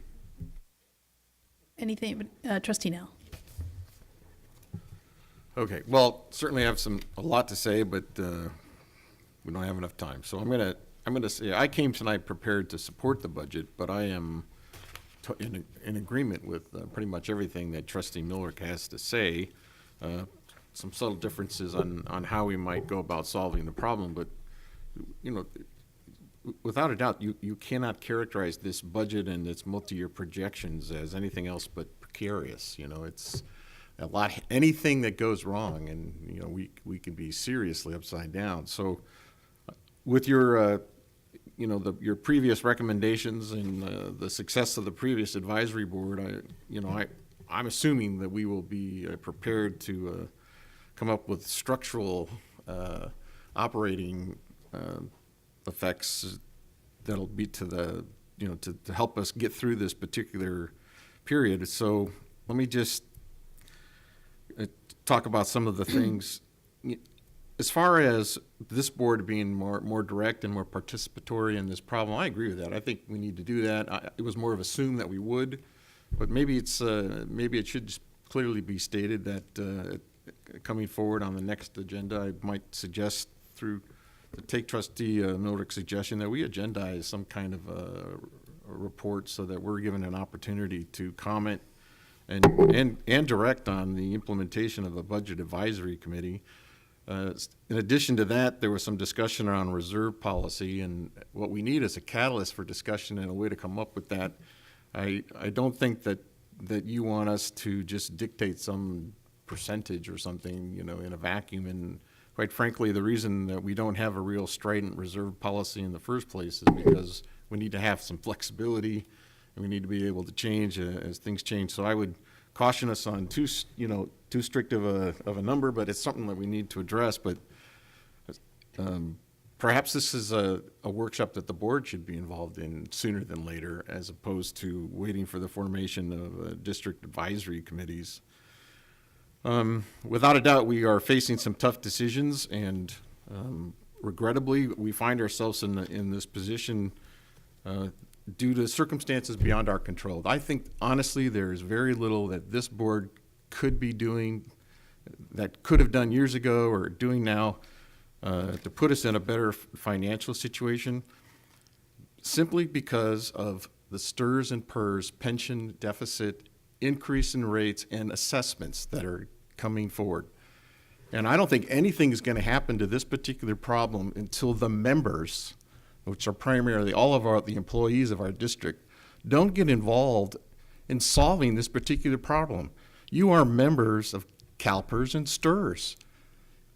And this is a situation where we are pouring money down a black hole. And the solution is not to tax the rest of the citizenry or to cut services to children who are trying to learn things, or not to fill potholes or provide fire protection services. The solution is to get in to figure out a way to solve this thing permanently so that we don't find ourselves in 21 having to increase the rates again, because we all know that the amortization and the figures put forward that there is not enough money to solve this problem unless the system itself is changed.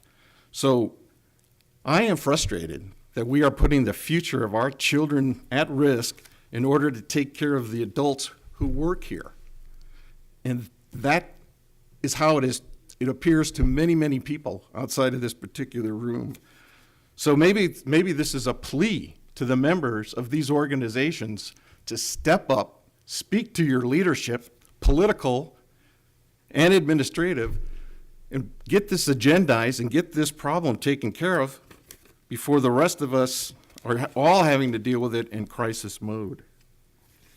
Now, to the things that maybe we can do, such a big picture problem, but simply going forward, one of the things you didn't mention tonight, but ways to cut our expenses are investing in technology.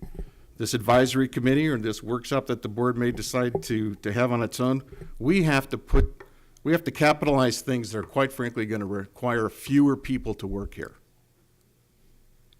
We are being forced to do that because of the STRS and PERS problem. So if we're going to nickel and dime our way out of this thing, we need to find ways through technology to automate our administrative services. So I want to make sure that's clear. I like Trustee Cooper's idea of increasing enrollment, and I don't necessarily say it's a marketing plan, but we definitely need to make sure that we're touting and recruiting and trying to get people to attend the great services of our district in our new program. So I like that idea. On the facility side, you know, I've said this before, I don't want kids cooking in kindergarten. I don't think anybody wants that. But here air conditioning costs money. It's like 60 degrees in here and the air conditioning's running. So right here in this room, we're being fairly irresponsible with our dollars. That we've invested in a system that cannot be controlled. This needs to be fixed. So we need to capitalize things that save our operational costs. This is not just embarrassing, it's irresponsible. And that kind of investment in our facilities with our bond funds is an opportunity for us to save on operational funds. And I expect us all to be involved in doing the best to our ability. But before we start installing air conditioning all over this district, I think we need to tell the citizenry what it's going to cost and what the trade-off's going to be to operate those air conditioners. Hopefully, if that's the only solution, in some cases it may end up to be, we'll have to do it, but maybe there's some other things we can do to keep from cooking kindergartners, which, believe me, nobody's in favor of. So, you guys know me, I'm a little wound up right now, but we're you know what we're doing? We're a family and we're fighting over money. And this is about prioritizing money for students, and that's what we're supposed to be doing, not fixing the state CalPERS and STIRS pension, irresponsible investments and management of our employees' retirement funds. So with that said, I hope that we'll move ahead with a workshop of our own and work hard and work on ways so that we can get through these next 3 years. Thanks, Derek.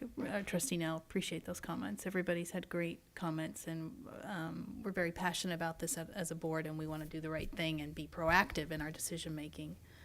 We've been on this board a long time, all of us, and so we know where we've been in this district in the hard times and what we've had to deal with. And we are at that tipping point where the decisions are going to be very hard if we don't get in front of it. So appreciate the comments. So as everybody will, Trustee Miller suggested the Budget Advisory Committee that the direction to staff is to make sure they convene that committee and get it going, and also Trustee Miller, and also a reserve policy to take a look at that as well. Do we want, prior to that, a workshop for the board in August? Yes. Of just budget-related workshop? I think when I would staff's support that. ready as soon as possible. Yeah. I would give them an opportunity to come back with a date of some kind. Yeah, no, I wouldn't direct any more than just that the board is interested in a budget workshop in August that is meaningful with the information that you will get from the state, like the 45-day Yes. revision, and we start planning. Yeah. Okay. No, And then we give direction Absolutely. from there. Do we want to wait till then to give the direction about the budget advisory? I think so. Because then we have everything in front of us, we're all looking at it at the same time, and we say yes or no on the next steps. Yeah.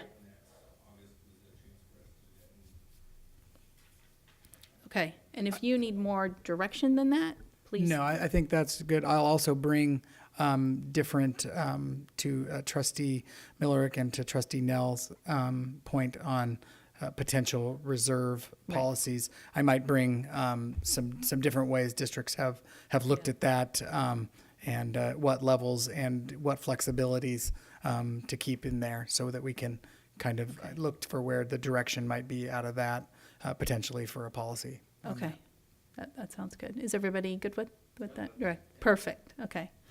All right, so we do need to make a motion for this budget, and it is a discussion action item. I'll go ahead and move to approve it. Okay, so I will first second. by Trustee Mack, a second by Trustee Nell to approve the 18-19 budget, proposed general fund budget. All in favor? Okay, those opposed? Okay, it is a 6-1 vote, and that does pass. Thank you, Yancey. Thank you very much. Discussion. Yeah, good discussion. Late for the public I hearing. want to move back to the public hearings. Because now we're on track, and now I see the difference. My paper version says 7, and the online version says, and we got to get that right, so, yeah. So I will open the public hearing. And let me just go back and let me read. This is the public hearing for increasing school developer fees as authorized by the Government Code Section 65995. And I have no comments regarding that for me, so I will close that public hearing. The second public hearing is the Independent Study Board Policy Update. We do have that as an action item. This is the board policy. This is 9B. Yeah. Yeah. But then both, well, usually when it's a public hearing, then it moves into a discussion action later on. It's Board Policy 6158, and I don't have any comments before me for this, so I will close that public hearing.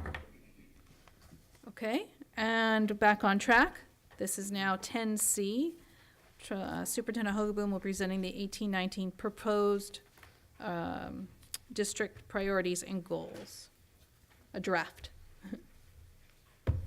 Actually, online, that would be 10D. Oh, did I say something? Yeah, 10D. Okay. It is 10D, yes. Okay.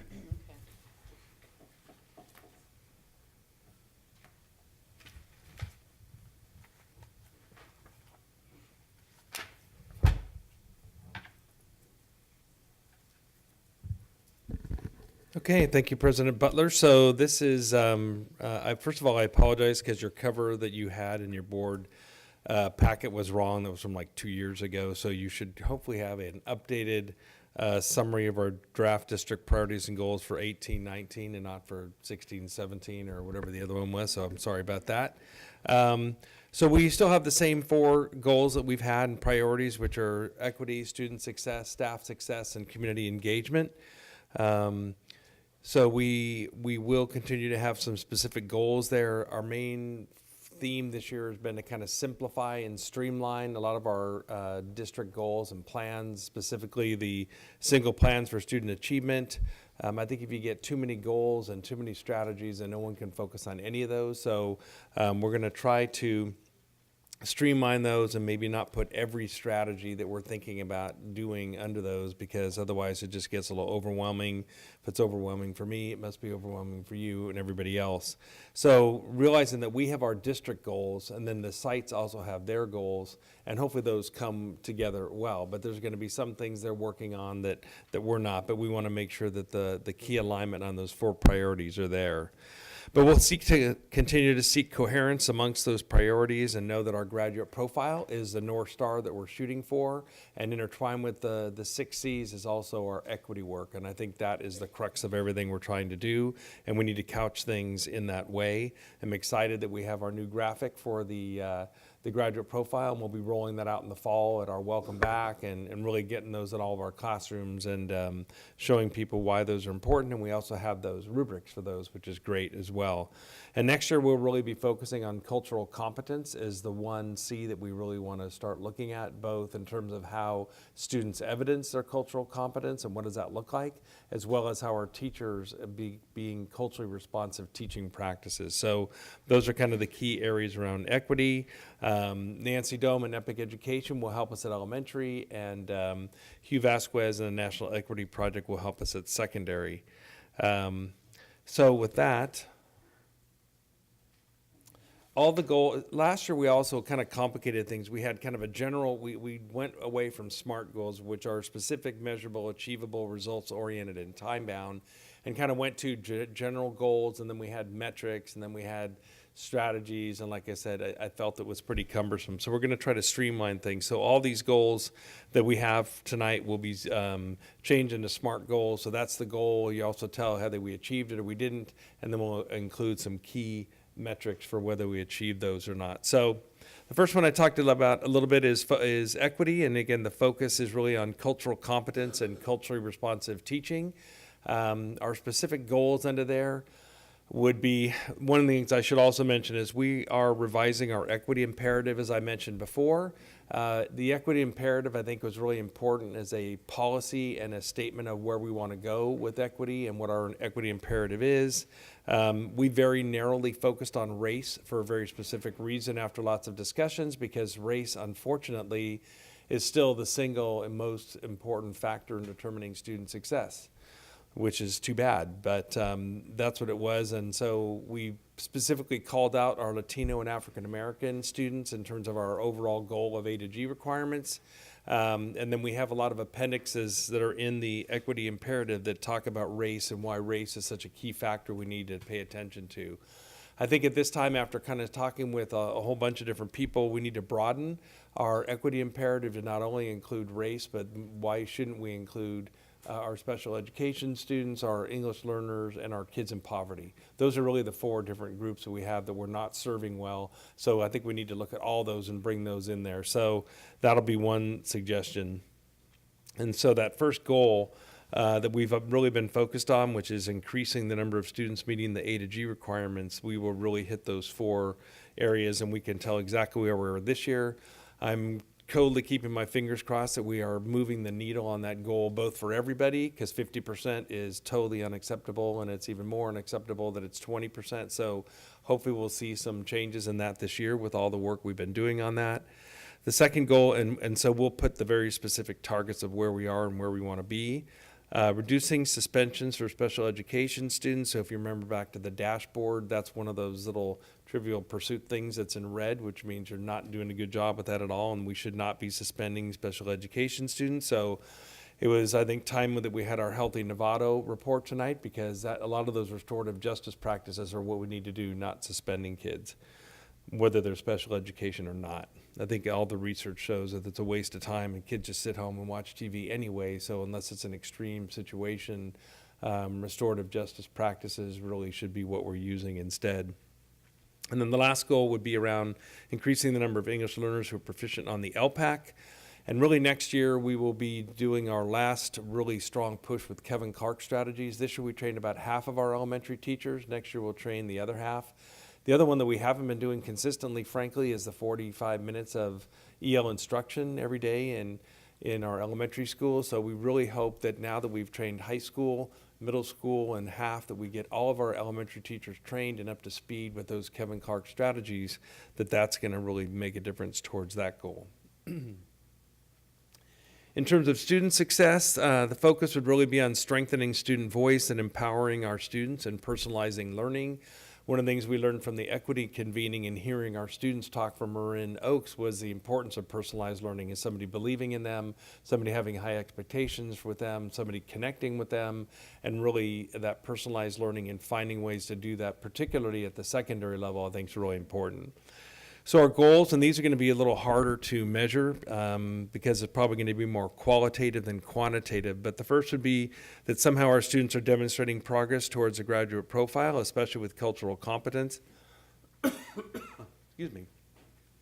We do have rubrics this year, so using that cultural competence rubric, and I'm going to bring those, I'll bring you in the fall, because I'm not sure that you guys have actually seen all those rubrics. It's actually a single point rubric that we have now, so see how that's working.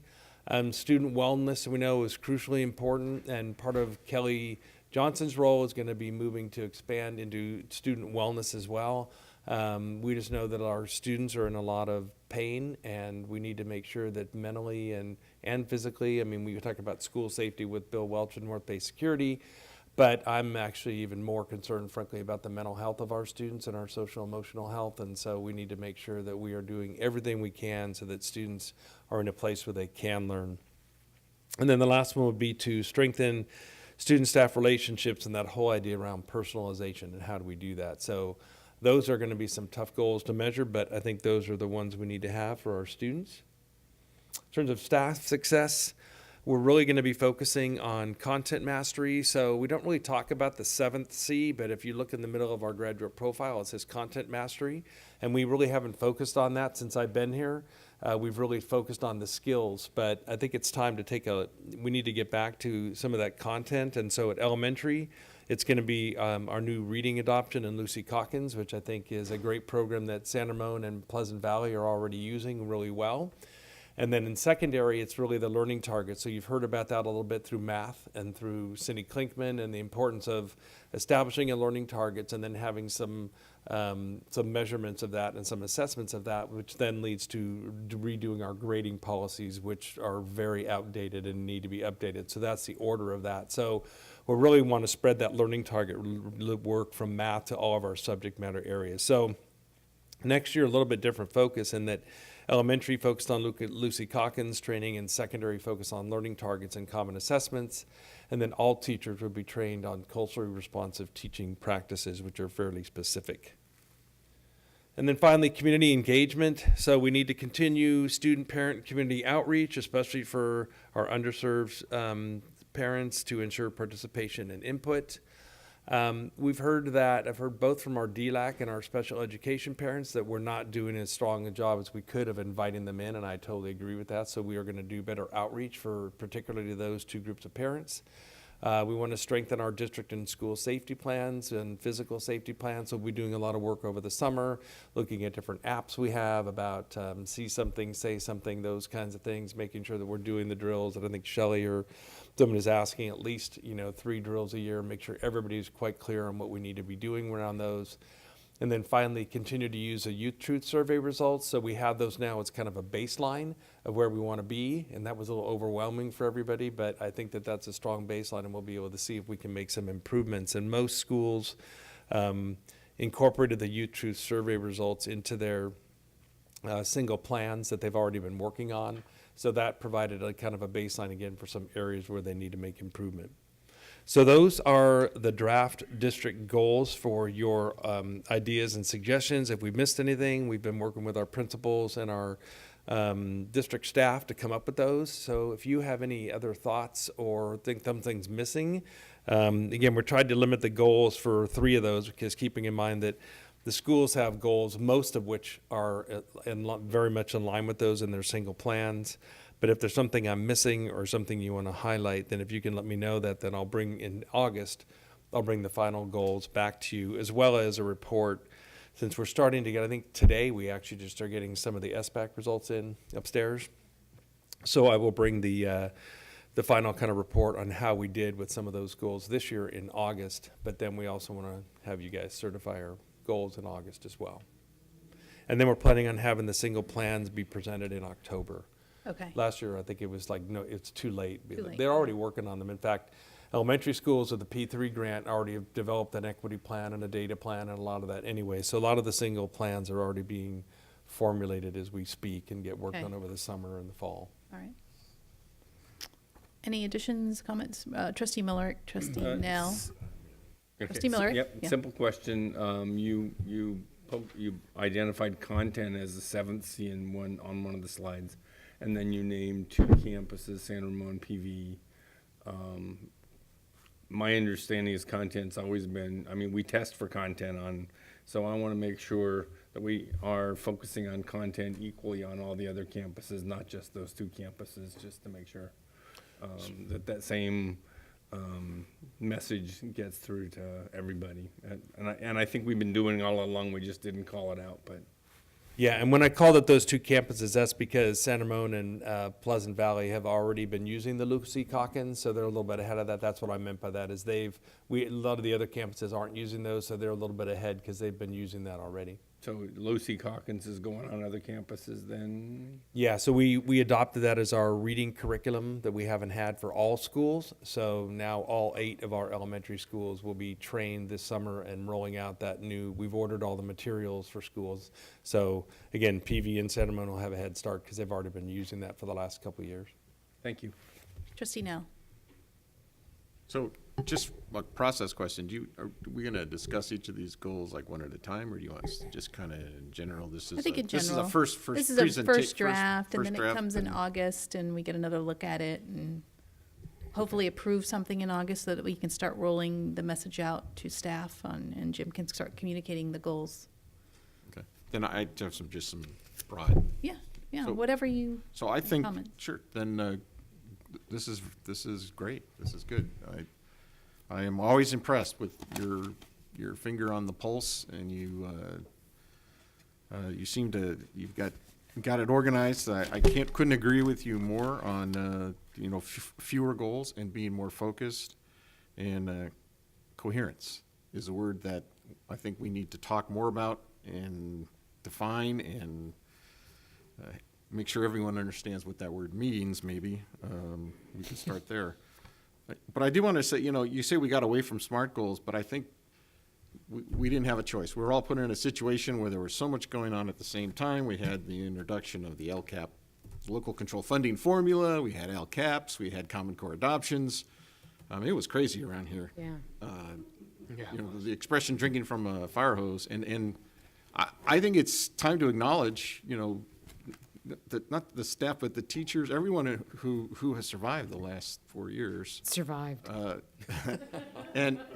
developed and all for the good, all for the better. And don't get me wrong. I mean, all this change, from my perspective, is nothing but going to bring about better and better education for the students. I think we're waking up as a bureaucracy, and we're becoming more and more adaptive, and we're focusing on 21st century learning. And so we went through that, and we had to get it. So I'm not characterizing that we got away from SMART goals. I think we dealt with what we had to, which was a large amount of, a large volume of things coming at us all at the same time. And I really have been impressed with everyone who works here and how they handle that and pitched in and dealt with it. So it's good that that's settling. We now know what we got to do. So we're going to have fewer goals and more focus.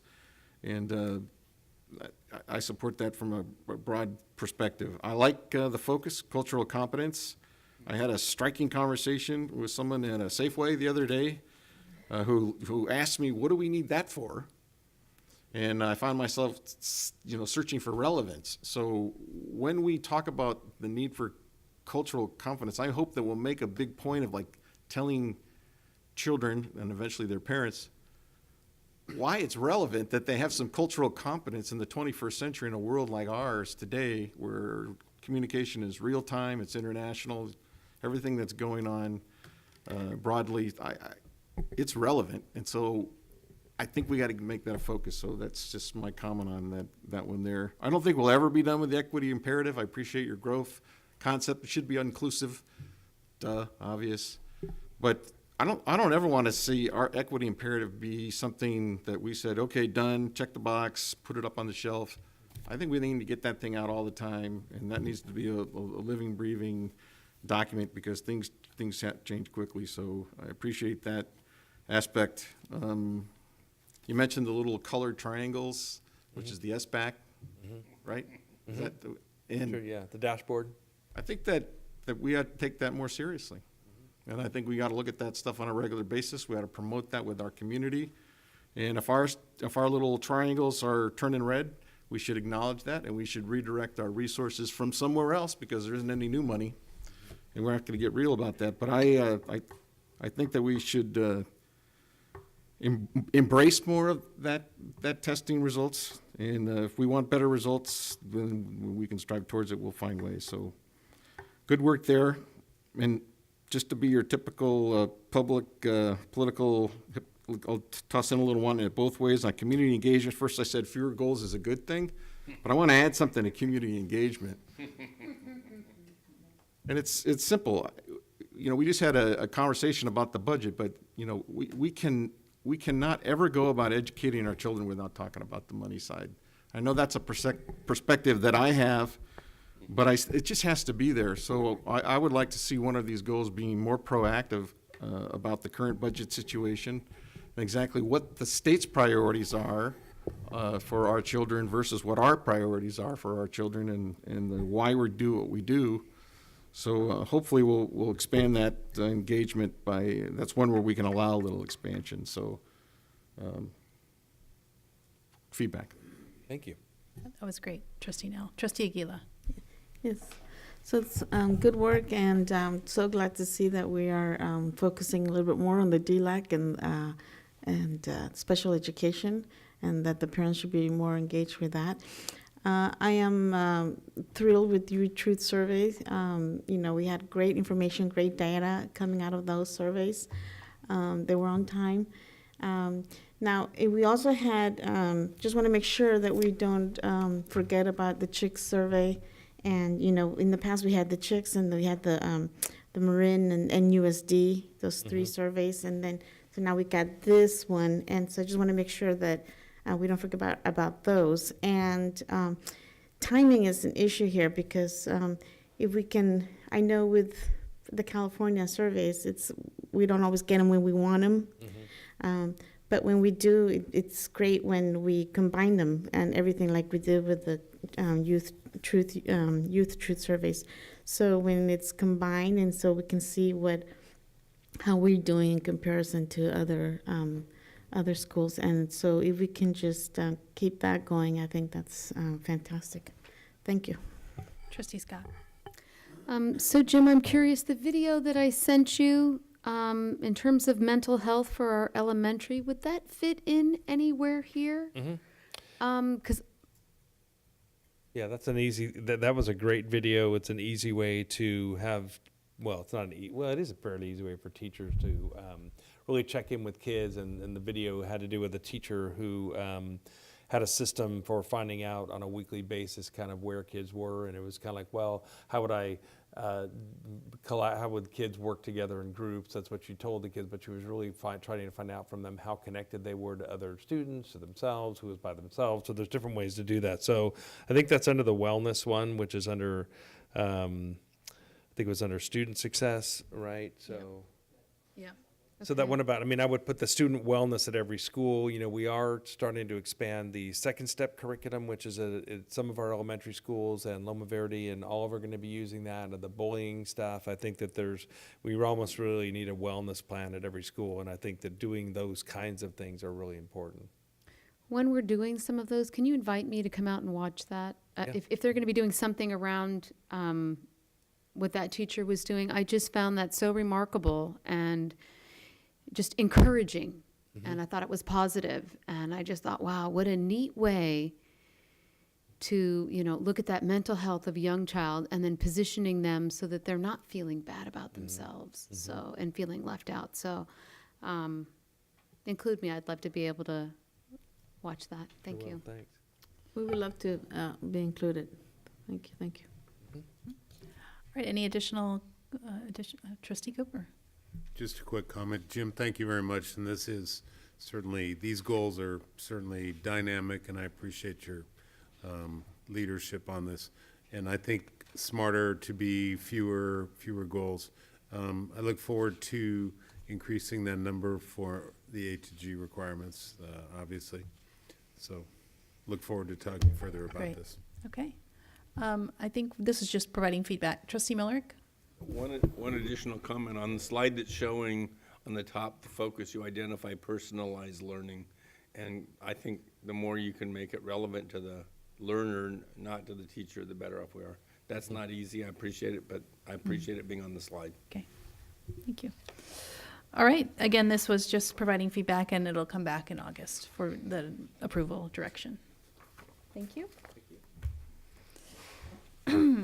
Moving on to 10E, this is the approval of the contract and memorandum of understanding, the MOU with School Mint, a software platform to streamline the student enrollment process. Madam President, 10D was an action item? No, Or do we not have to? it's okay, just a so no. discussion, Okay. yeah. And I think we provided that feedback, yeah. So I think we're good. Okay. Good evening, trustees. I'm Tim Rocco. I'm the Director of Instructional Technology, and I think you know my friend Leslie. We're here tonight to tell you a little bit about SchoolMint, a platform that we found initially because we went out looking for digital forms to go with our One to World initiative. As you may remember, last year we piloted something similar to this type of software at Novato High School. I think it was just Novato. And that was well received. And with that, we looked to expand upon that and to be able to do a little bit more along those lines. Just a moment ago in comments, we heard Trustee Nell talk a little bit about automation. I think this is the type of thing that falls generally along those lines. So we looked at a number of alternatives, and after looking at those, we arrived at SchoolMint. One of the things that SchoolMint does for us, in addition to giving us the opportunity to be able to do digital forms, is that it also has facility for enrollment and registration, doing it all online. So some of the benefits to using SchoolMint that I wanted to pass along to you is that there's a component to this which makes it equitable and accessible. It's low tech. In order to sign up with this system, you only need a cell phone, phone number, an email address is great, but you don't have to have an email address, and it's also multilingual. It can look at the phone, it can recognize the language that the phone is set to, and it will automatically give you these forms in that language. Additionally, it's efficient and user-friendly. For example, if you were to put your name into a field and in subsequent forms you have to put that same name in, it's going to pre-populate for you. And in addition to that, for the families, it's going to have real-time status tracking, meaning that at any point you'll be able to look at the forms that you're being asked to fill out, and it'll show you where you are in those forms, what's left to be completed if it's indeed completed already. Benefits to the district include transparency, efficiency, and data integrity, really. I think there's an aspect to this from the staffing point of view that where we can recognize that in the past we've all been doing this on paper. And if you're doing it all on paper and you have a lot of questions, that's something that can be time consuming. And I think now having this opportunity to be able to do it digitally allows us to really focus and give help to the people that need it the most. So that's all I have for you. Be happy to take some questions. You have anything to add, Leslie? Anything? I would like to add that in addition to the forms, online forms, and the new student registration, it also would be able to accommodate intra-district transfers and lotteries all at the same Yeah, I time. read that. So it takes care of that whole process all in one. And also I want to add that Novato Charter School, this is the same program that Novato Charter School has started using as well. So it really becomes district-wide program that we're using. And can you speak to some of the feedback, or the group you got together to run this through? I think that's important. Yeah, it wasn't is. just between the two of you deciding this program. Yeah, it was just the two of us that, went together. No, absolutely. I think it was in May when we were looking at school. Tim and I and Cassandra looked at a number of programs, and we kind of honed in on Schoolmint. And so I brought it to staff, principals, assistant principals, office managers, site techs, and we've had about 20 people come to the first meeting in May, asked a lot of good questions. We kind of tweaked it a little bit, kind of how we'd roll it out. And then I think it was 2 weeks ago, when it looked like, okay, yeah, this is a go. I wanted everybody to really know that this is what we're going to do. We had another presentation where they came out, they had a presentation in here. We had about 20 people in May, and we had about 30 people about a couple weeks ago. A lot more great questions, a lot of excitement about it. And so most of the schools are going to roll out the back to school forms in August, and they're all on board of doing the online registration in December. Okay, questions? Okay, whoa. I'll just start with Trustee Millerick and work my way down. Two questions. One is first a commendation that we're looking at a cell phone or a pad device as opposed to a terminal. The world's changing very quickly, and clearly the right place to be is on a personal device, and that you can actually register with a phone number and not have gotten an email address, because many of our parents don't yet. But most of them have a phone number. So I'm glad that we're at the front of the industry. Along with that, I would like, Tim, you to do a little looking to make sure the security, all the PII, and the rest of the information is properly secure. I know they're even concerned that Donald Trump is carrying a cell phone that is crackable. We probably don't have to worry at that level, but we certainly want to make sure we're at the front of. We've asked every question there is to ask on personal identifiable information. We don't want anybody outside or the government stealing our data. We have to protect it. That's our job. So, and I don't, whenever you have a chance to do whatever research you think is appropriate. Trustee Nell. So sort of along those lines, security, that's going to have to do with data migration or access. So is this application going to help? One, is it going to be integrated with our other systems, or how well does it do that? SIS I can't believe you guys didn't think of that. Yeah. So but you just need, if we, once, let's say this is up and running, so it's going to be self-populated, I assume, with our existing enrollment. Does that happen? Is that part of the? Well, I think the way it works is when there's a new student who's enrolling, they enroll, and there's a dashboard that the office manager can see, and that actually we at the district can see as well. So we'll be able to see sort of like in real time how many packets or kindergarten enrollments are out there and how many are in process, which will give us a window into that a little sooner than before and perhaps a little bit more accurate information. And then it has, what's the term? Because he's the tech guy. I'm not sure.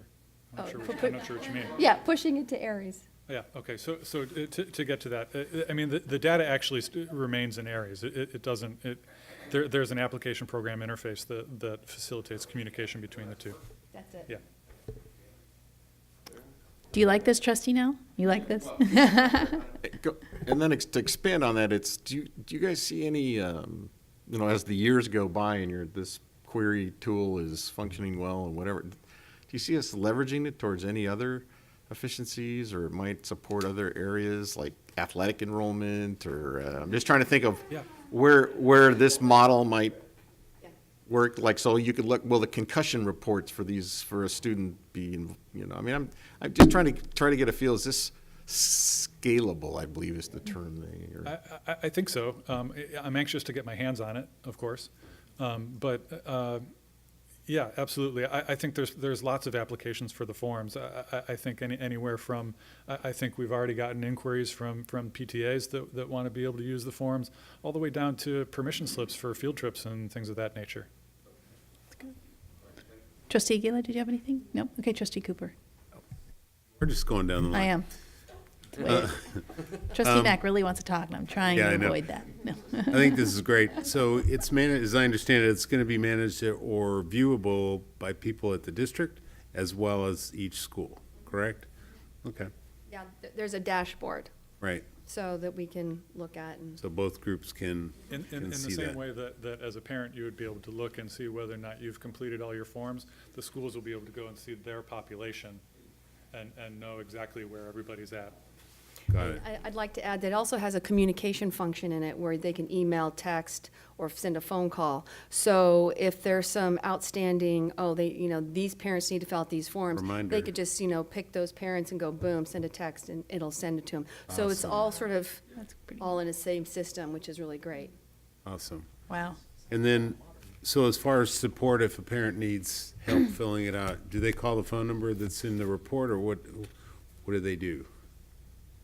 Well, there's a number of ways. They can go to the school and contact them. Walk in We've or talked call. about having like Chromebooks, like little, kiosks at the school offices for parents to use that. They Good can idea. contact Cassandra Diaz, a systems analyst in IT. She's going to be our point person, sort of with our parents. So there's a number of ways. And they can also call the school mint themselves. So Right. we're That's here what to I was support referring- that. Yeah. And then finally, what happens at the end of the school year? So go through the school year, all the students, it's all populated. What happens at the end? Is it all erase and then start over in the subsequent school year, or what happens? The data all lives in Aries, so I think it would just be yeah. the traditional school year rollover in Awesome. Aries. Good, thanks. Trustee Mack, it's your turn. Yeah, so that's one of my questions, basically. So really, the system of record is still Aries. This is just a collection process that then, once it's collected, it might hold there for a while temporarily while the form's waiting to be filled out, but once it's submitted, it moves over to Aries, and it's off that system, it sounds like. Right, and the office manager has the opportunity to verify all the information before it goes in. Okay, so there's some So there's a mechanism validation. in there that, triggers it to get pushed into Aries. Okay, and then I'm gonna assume, it's got the standard due diligence on security, so it's gonna have pen testing, it's gonna have the SAS 70s, SSA 16s, all that kind of fun stuff, and you're gonna ask for that, and we'll see the reports, and then, yes, we do our nodding, and we did our due diligence, okay. That takes care of the security side. Yeah, right. So we'll do all that, but anyway, in reading through it, the thing that really popped up, and Tom touched on this earlier, and this is a subject dear to my heart, revenue. There's a promoting section in here to promote revenue, Well, recruiting. Well, there is. Well, actually, and it's a platform that, anybody, prospective parents can sign up for. Right. And so, like, say you've got a 2-year-old, or you're interested in NUSD, so you can sign up through this, Right. and then we'd be able to have those email addresses or phone numbers and be able to push information out to them. So there is a marketing component to this. Right, and there's a graphic in the attachment, outreach. And I'm guessing you could do it that way. Maybe we can place it on the website. So basically, the idea is that, or there's emails like we saw coming down from up north in paper, but we could do it via email. Go hit up there, say, hey, MSA is great for your kids.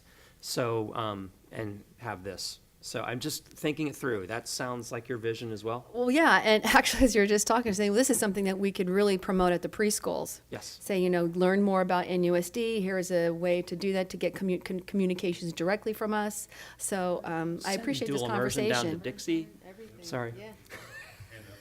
Yeah. Okay. So good. That I highly encourage that. Derek touched on sports. Absolutely. You need to be aware. I'm not sure how much due diligence you've done on that side.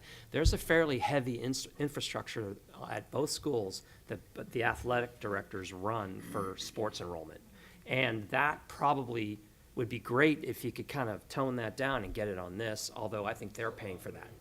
Well, they're using Family ID, and they've been using that.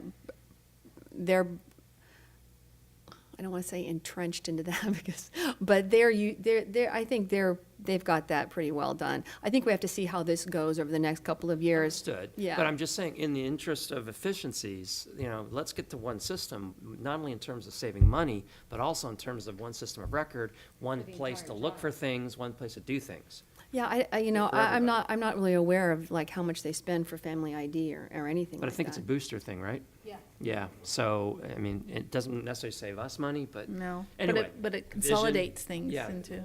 It's good for the parents as well. And also data. We have them in one place. Data is king, so. And then, what I was gonna say, we're promoting, and I think I got it. The only other thing I say is, what did we spend, what are we spending right now? We're spending $39,000 on this. What are we spending now on? This is whatever an annual cost, right? Paper, Yeah.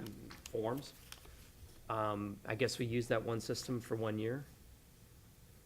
So to the context that I can share with you there is that had we gone ahead to use the same platform that we used last year to roll that out district-wide, it would have been in the neighborhood of $20,000.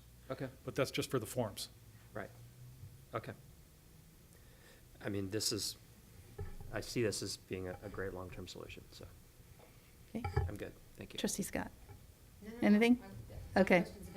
I just have one question, and then I'll come back to you, Ross, okay?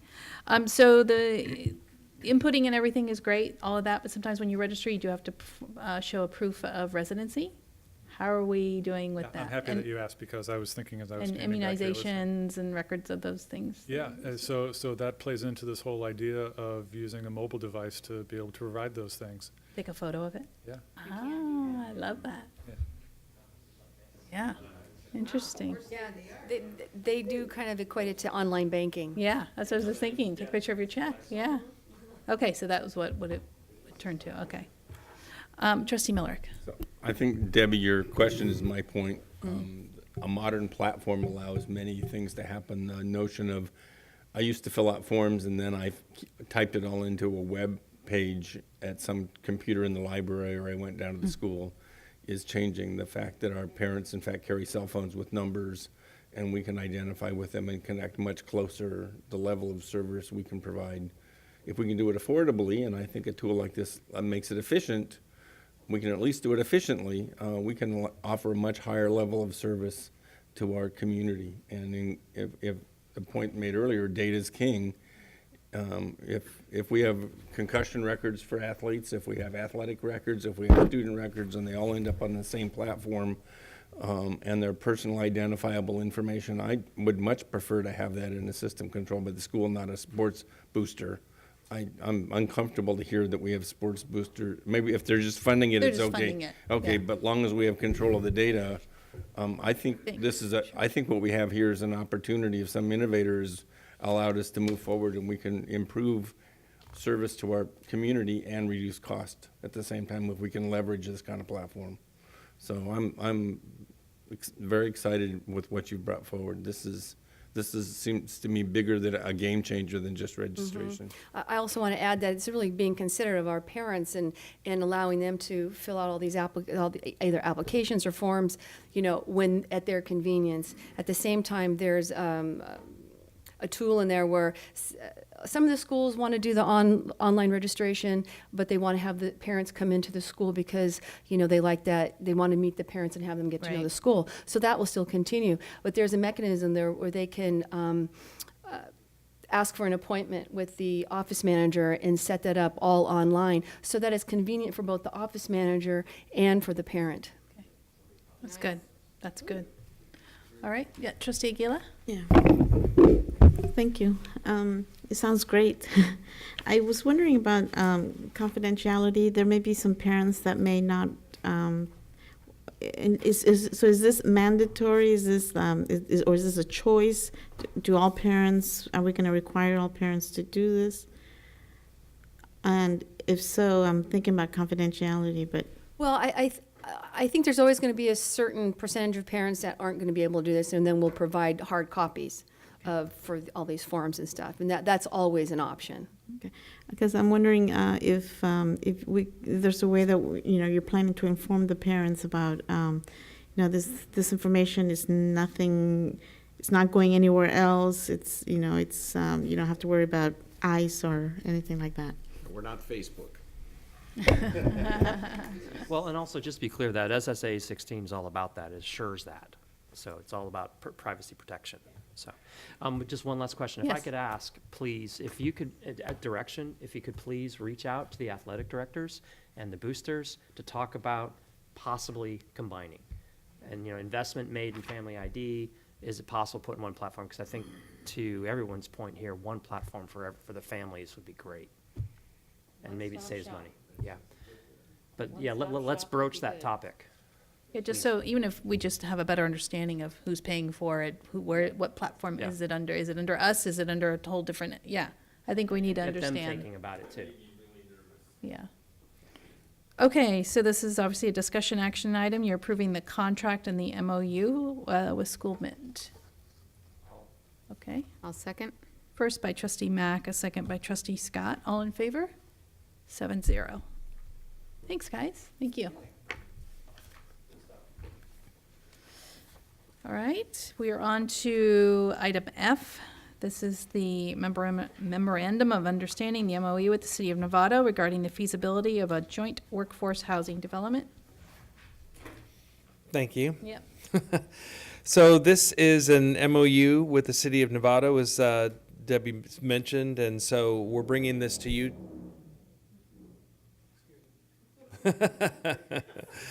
We're bringing this to you tonight, and the City of Novato is bringing it to the City Council on the 26th, a week from today. So we developed this together. Regan wanted to bring this to his City Council, so we kind of had some delineation of who's doing what in terms of our housing, joint workforce housing project that we're looking into. So we had our attorneys looking at it, they had their attorneys looking at it. So I'm not going to go into the memorandum of understanding itself, but and thanks to Leslie who worked a lot on this, but I think that the summary of it includes most of the super important parts from the MOU. So I do want to go through a few of these. So I'm not necessarily going to go into all the background. I think we know why we're looking into housing for both our employees and the city employees, and it's because we want to hire the best teachers possible and we want to retain them. And the high cost of living in Marin County preclude that, and a lot of our teachers are driving down from Petaluma and other places. So if we could find a way to use our current resources in such a way to help our teachers with housing, we think that would be really helpful. So we've done a lot of work already. We've hired a communications consultant, Josh Townsend, and he's been working with us. Again, Marin Community Foundation, thanks to their support. We've also been working with the neighbors. We've been talking to different developers about different ways that would work out. We've worked with Habitat for Humanity. We've talked to Buy a Build, which is a modular developer. So we've really done a lot of preliminary work, and now we've gotten to the point where we wanted to do an initial feasibility study on the property, which is at San Andreas, and so we reached out to the Marin Community Foundation and the Haas Foundation, and they both agreed to kick in, I think, $23,000 each or somewhere along that lines, and then the City of Novato kicked in $20,000. So that money was there to fund the feasibility study. And the reason behind that is if we can do some of those things with a biological study and a traffic study and a topographical map and all that, we would have some initial information so that when we go out for an RFP, whenever that comes, we'd have that initial information for everybody. So that's kind of the background of it. So the MOU itself is basically kind of guiding what we're doing forward. So this kind of, on the second page is what I'm looking at now. It says, again, the Meridian Community Foundation and the Haas Foundation each kicked in 23, as I mentioned. The 6 specific areas that are going to be looked at this summer would be a title report and copies of all easements, a boundary survey and identify encroachments, an aerial topographic study, a preliminary geotechnical investigation, a phase 1 environmental study, a biological assessment to see if there's anything we need to look at there, and an archaeological records and initial surface survey. So those aren't my areas of expertise, but working with Russ Thompson at the city, those are the key things that you would want to look at initially. So we would look at conducting that between, if you guys approve this tonight, and if the city approves it next week, we would look at June to November, getting all that information back.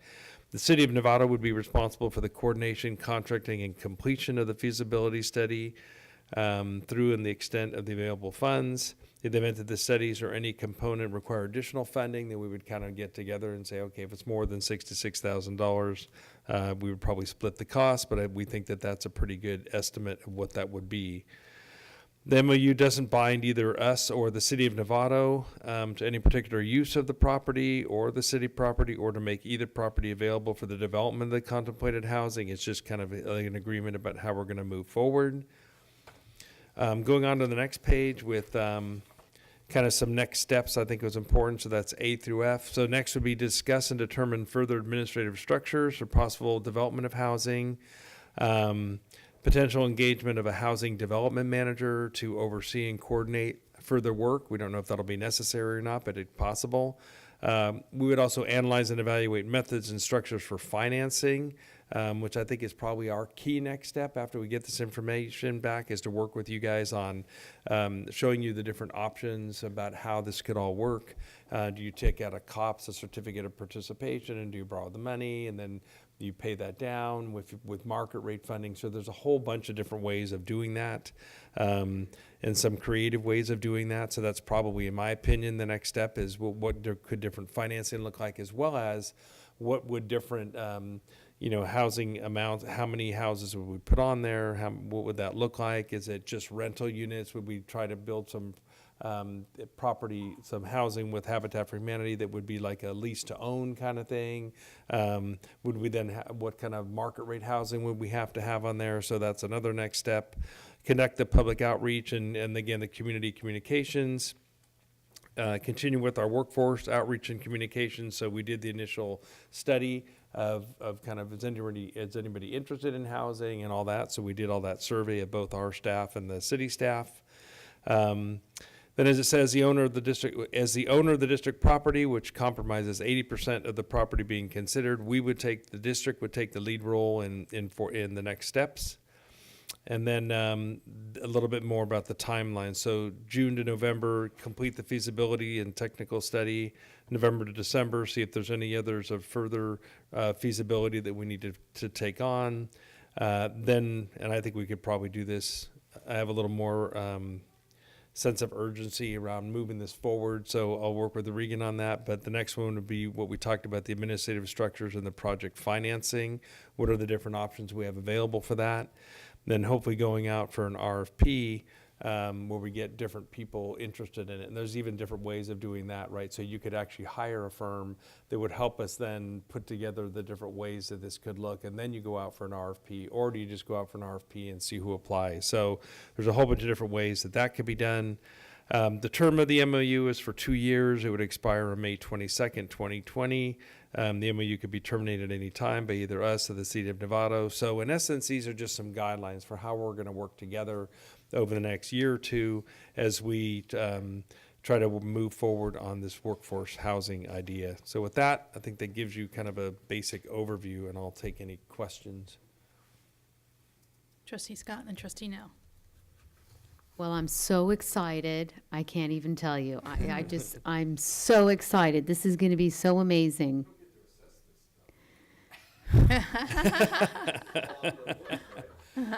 Yes. You don't have to worry about that. I won't be sending you a tax bill. Jim, do you have any idea in terms of the RFP when timeline out? Can you ballpark that at some point? Well, I'm always wanting to move faster than seems to be possible, but I think if we get this back in November, I guess I would hope in the beginning, like January, February. That's what I January, would hope. February? Okay. All right. Well, I'm just so excited. I'm just thrilled that this is going to be something to really help this district move forward, just with housing being so crazy as it is, with being able to offer, you know, low-cost housing to our teachers and our staff, I think is going to be a tremendous benefit for us. We know that we have a high turnover with teachers in terms of, you know, they can go 20 minutes down the road and make a significant amount of more money. So I think this can even the playing field for us. So I'm so excited. Thanks, Jim. Thank you. Trustee Nell. Okay. I'm really impressed. I mean, this is, you and your staff are to be commended for getting us this far. We've got quite a partnership forming here between philanthropy groups, the city, and the school district, and it's all for good cause. And I look forward to the honeymoon of this MOU. I'm characterizing it that way because I know that land use quickly goes to 20, 30 years of marriage, and there are going to be some things that are going to have to be worked out. And without doubt, we're going to have to work it out with our neighbors as well, if we do go forward.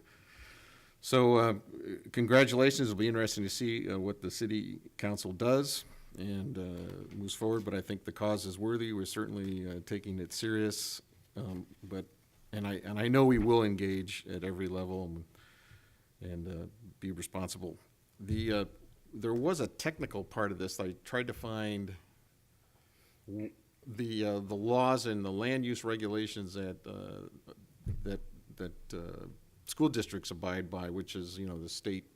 There's talking here about identifying the city easements and controls, but did I just miss it? Isn't it here? Are you comfortable that at some point the city and these nonprofit organizations are going to understand that though they're dealing with us, we have to follow a certain set of rules with, trying to remember what this is called, excess inventory, I think, or what is it? Is that assets that we don't? Yeah, and those have actually changed, and the legislature has actually been passing some bills recently that have made it easier for school districts to do this kind of a thing. I mean, I would say, to your point, Shelley, I think that, you know, this would be a huge competitive advantage for us. You bet.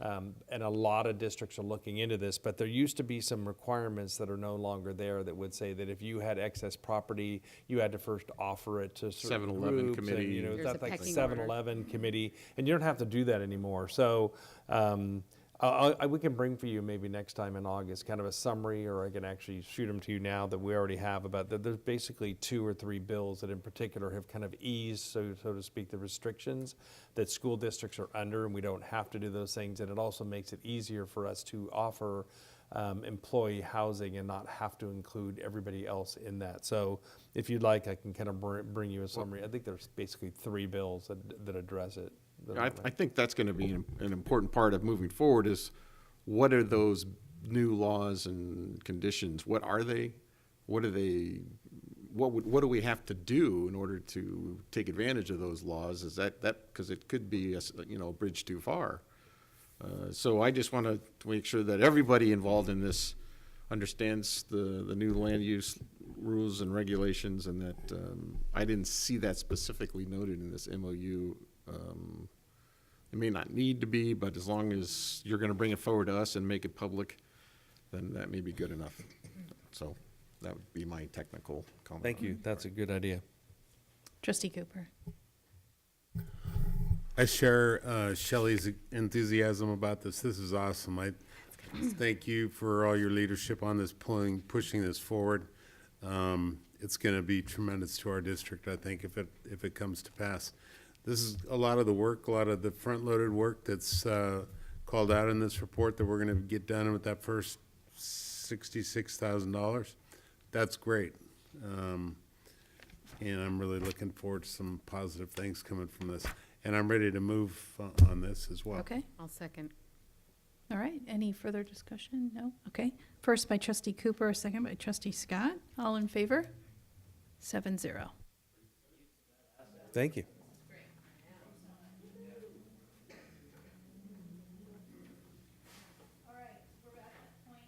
Excuse me, we're at that point where we have the two items, we didn't combine them, but they're gonna go back to back, item G and item I. And I am recusing myself from both of these items, so we're gonna have Shelley take over. Thank you.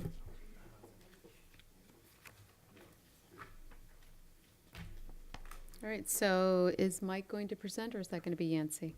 That's going to be me, Okay. the not as tall version of Mike. All right.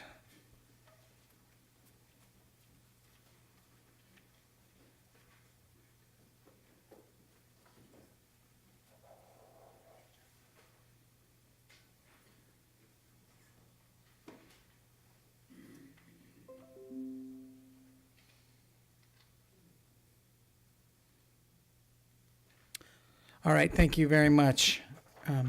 So a lot of this information will seem pretty familiar, as a lot of it was brought last week by Mike Woolard, as they noted the options for moving the fans facility, the distribution facility, off of our Linwood campus in order to do the projects at that site. So kind of what we're going to be going over through, we're going to go over the schematic design of the M&O warehouse, which has been required to move because of the fans project, and the fans tenant improvement construction work that we'll be doing at the Olive location. As with all of our schematic designs, this is general project information. This is the basic layout, the location, the budget, and the schedule of the projects. I will also talk about the impacts of the relocation, and we'll open it up to any questions. So as the board approved last week, fans is proposed and has been approved to move into the MOT warehouse where maintenance and operation currently is after some tenant improvement construction work. M&O and grounds, definitely not MOG, definitely we're gonna come up with a better name for that, to the new C Street warehouse location. OMG, that was what our superintendent just came up with. That's the leader in the clubhouse right now. In terms of project information, overall, about 11,000 square feet of maintenance, operations, and grounds building on C Street, about 5,000 square feet of renovation at the Olive facility to allow for the fans movement. The maintenance and operation will be moved from Olive, and grounds from NHS, moving off a support service off one of our comprehensive campuses, which is always positive, and to C Street. And then obviously moving the fans distribution facility off of Linwood, which is great to get another support facility off of our elementary campus and allow us to revamp that campus in another phase 1 approved project. In terms of the layout, this is the layout proposed in the Ballinger report that was given to the board. Basically, it's renovation, tenant improvement work. When I say TI work, that's what I'm talking about. There's going to be a new cooler and freezer put in, which will be drive-in, which is great. There'll be dry storage, a receiving area, as well as some office space for the food service staff. The new fans warehouse will be located at the Olive location after the maintenance and operation folks have moved out. It's ideal, as we talked about last week, for deliveries, those early deliveries and truck backing up and getting in there. That's really just the best location in the district for this. In terms of the new layout for the maintenance operations and grounds facility, you're looking at a 10,800 square foot warehouse, about 15,000 square feet of parking, and about 10,000 square feet of yard area. Also, perimeter security, fencing, and lighting would be part of the project as well. Here's another look at that. As we noted, this is just a general location. We will be looking at the specific characteristics of the property. Trustee Millerick was noting last week some of the issues there, making sure that we've got overland release for any potential water. So again, this might move, it might flip, we might move it around a little bit, but this is the general location. Also, I think it's important to note that it's in, this project was also included in the community planning that was done out at C Street and with the surrounding community of there. And we've taken into consideration some of their concerns as well, specifically of us not using the loading dock on the one side for deliveries.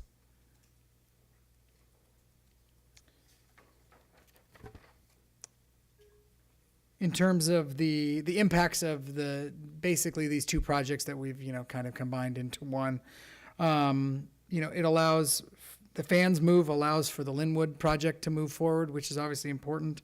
The grounds will be moved off of NHS, which obviously positively will impact one of our high school sites.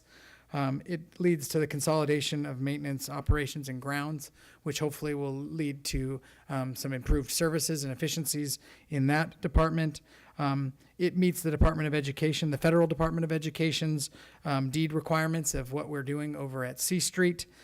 It follows the community plan that was done by Carducci and Associates with the community around what to put over there.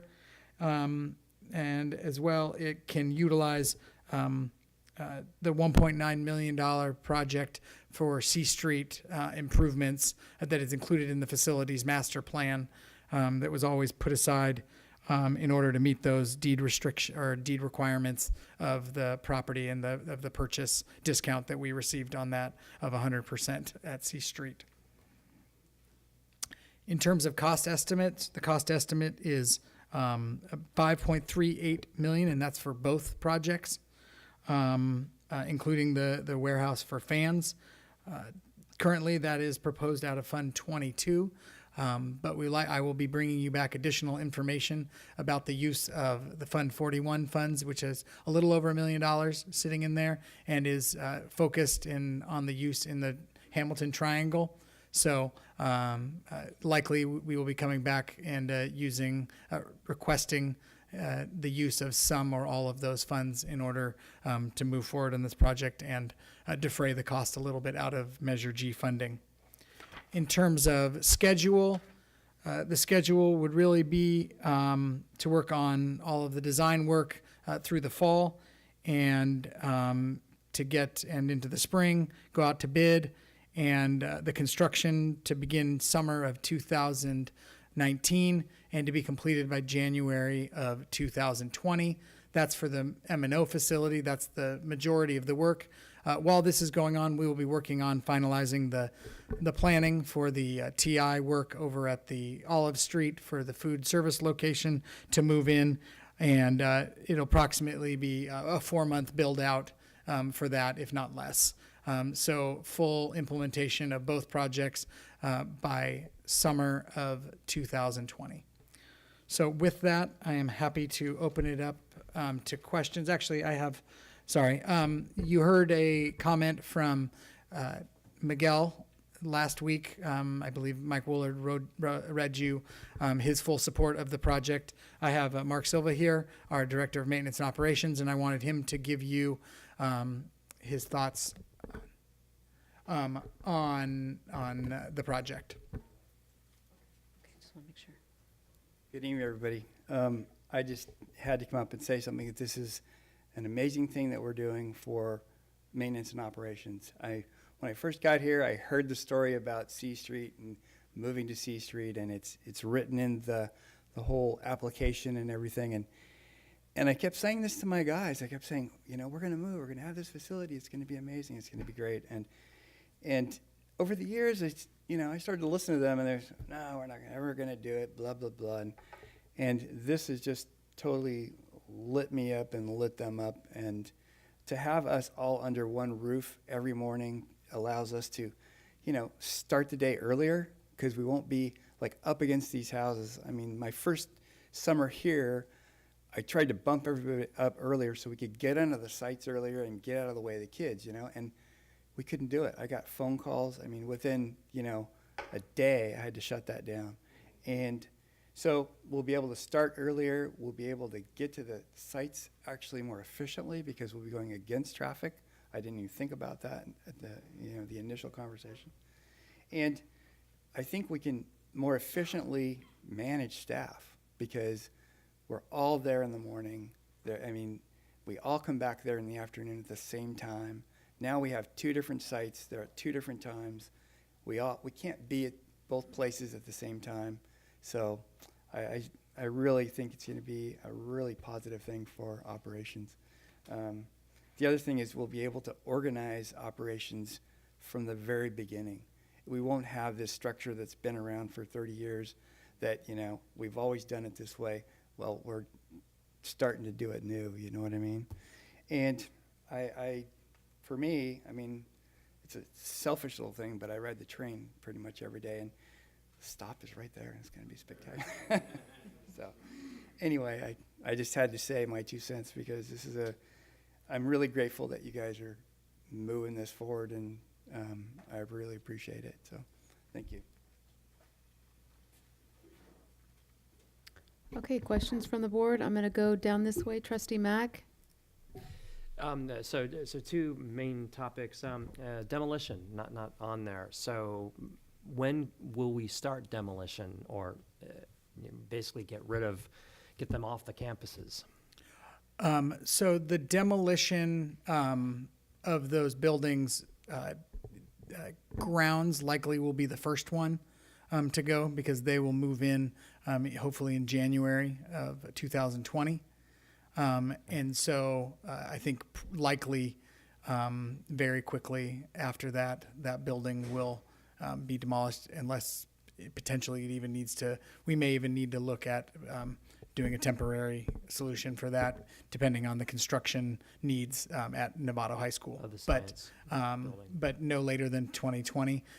The demolition of the Linwood is a little bit more difficult in the sense of it takes a little more time because the food service has to be able to move off. So summer of 2020 would be the earliest. There is one issue around that we just have to be very careful around, is that all the power to the site comes in right outside of that building. So there's likely things that we will take out immediately, and then there might be some, smaller, some of the small parts that might stay until we do the project at Linwood. So we'll come back with additional plans on that. But obviously, a lot of the big eyesores out there at Linwood and those kind of things will be able to be moved immediately. Okay. And basically what I'm hearing then is that Novato High, there's really no gap between the demolition and the science building kind of going right in. It sounds like they're tied in. They're tied in pretty closely. But at Linwood, there might be a bit of a gap between the demolition of fans and before we start really, because that's phase 2, right? If I'm not, the Linwood projects. Okay. So there might be a bit of a gap there, but that's what I wanted to understand. We're going to take off as much as we can. Right. Right away. And then we'll have to look at, depending on the timetable, what makes most sense financially, because we don't want to move the electrical because we're likely going to have to do that anyways. Right. And it's all of the power that's coming into the site. All I can say is we need to be careful because the families there might get a little annoyed, upset with just kind of an interim look. But we'll address that when we get there. Just a heads up. Absolutely. Yeah. Absolutely. The other issue, and this is going to Trustee Nell's point, efficiencies. And I'd ask that we think about this for every one of our Measure G projects. How does this make us more efficient? Now, granted, building a science building, well, it's just better education. Building an arts building, obviously better education. But this is screaming efficiency, and you just mentioned it. So if it's possible, I'd like to just see you guys articulate the degree to which we are saving money. Now, that doesn't mean we're not cutting FTEs, but maybe FTEs are able to do more. Yeah. Just articulate that so that we can have a better understanding that our investments in buildings are generating returns. I think that's important as we try to reduce our costs by using our one-time assets. Measure G, let's do it. So if we could just Great do that point. for all of our projects going forward, this one is just screaming for it. Great, thank you. Trustee Cooper? Okay. Trustee Nell? So I'll dovetail on Trustee Mack on the efficiency, because that was certainly one of the things I wanted to bring up. From the perspective of, it probably has to do more with you and Director Silva on operational efficiencies, and I appreciate your comments on inheriting legacy functions. I refer to things like Rube Goldberg contraption. You know, you had this, and then you had to attach that, and then you had to attach this, and before you know it, it's really a crummy way of doing business. So I respect that. So I think we're going to get some efficiency that's probably hard to account for, but we know you'll do better based on it. But it's still got a new gas meter and a new electric meter out there in Hamilton, and that means that's going to be a bill for it. So using that as an example of the operational side of these things, it's not really like a Mike Woolard, you know, we're going to build this thing, but I just want to make sure that two things are happening. One, we're not going to get stuck with a high operating cost because we didn't think of something. And two, or we undercapitalized it. So we're moving grounds out there. Does this mean we need another trailer to move more lawnmowers? I mean, is that kind of thinking, and maybe I don't need to worry about this, but it seems like it's a large enough change that it's going to affect how you operate. So now you get to build it out exactly the way you want. Well, doesn't that mean you need those workbenches that never fit before? Now you can get them. What do they cost? So I want to make sure, but that's a capital concept. So whatever we do inside of that building or in and around that building, I don't think you guys have had time yet, but going forward, we should, I think, share with the board what you plan to do out there and how, what it's going to cost to make it work. And I do have a question about, maybe we can go to the picture, I think it's on page 9 of presentation. So I don't profess to know too much about this sort of thing, but that entrance looks like a bit of a choke point to me. And here's where I'm coming from. I would like this footprint to be as small as possible. And the way that it's sketched in there right now, the entrance driveway adds, I don't know how many more square feet of footprint of land use that encroaches on what we could possibly use to the south of it. So I don't know how detailed this is and how well thought this out, and we don't know where the power lines are, or the sewer lines are, you know, and but that, whatever we do, and you talked about the creek and so forth, but let's try to keep the footprint to a minimum. 15,000 square feet parking lot for the equipment that we have, and it looks like we have some material bins up in the left-hand corner for chip and sand or whatever else we're going to put there. But do we need 15,000 square feet? If you guys say yes, fine, great. But if we can do it on 14, you know, less is more. From the perspective that I have is, what else are we going to use that land for out there? So going forward, I'd kind of like to see that minimized, the impact that it has out there. Will do. Trustee Milrick? Thank you. 20 years coming, his hair used to be not white. This is an opportunity to do what you always hope is what new facilities allow you to take a more efficient and effective look at the job you have to do, and getting a kitchen off of a campus and a maintenance yard off of a campus so you can be focused on what the kids need and what the academic program needs, and not have to worry about, you know, hours of operation and kind of equipment moving around. You just as soon not have kids around without a supervisor. It's going to give you all of that. I reiterate, let's just look at this and make sure we're thinking about how this is going to be We talked about iPads and better technology. Think about how that might affect the way you operate. This is a chance, you're going to get it once in your lifetime to recut this. So figure out what you want, because it's going to be a big, you don't get another bite at this apple. This one took 20 years. So I'm excited. Okay, I have a question as well. Regarding the security and the fencing, are we also talking about security cameras on this site? We will very likely have security cameras on this site. We'll have some pretty valuable stuff over there. So Yeah, we're going to want to. You said fences, but I didn't know if that included cameras or not. I'm just. Yes. Okay, thank you. Okay, this is discussion action. Gonna need a motion. Okay, Trustee Mack, and a second by Trustee Milrick. Okay, all those in favor? 6 and 1 No, he had to. abstain. Our network capability goes on to C Street, but I think it originally connected down to this far, but it hasn't for a long time. We need to make sure as we plan this, we plan network connectivity as well. The same trunk that we have on school sites. Yeah, exactly the same. So just if it wasn't on your list, just put it on the list to plan for. Tim will cover. Will do.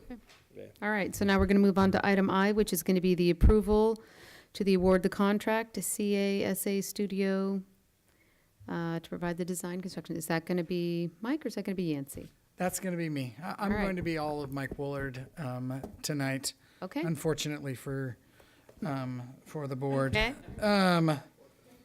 Okay. All right, sorry.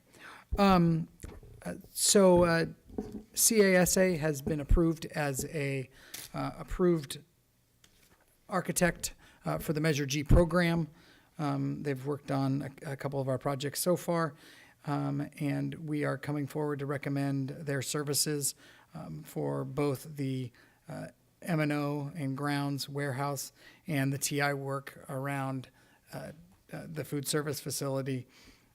And with that, we have an attached contract, and I'm happy to answer any questions as we move forward.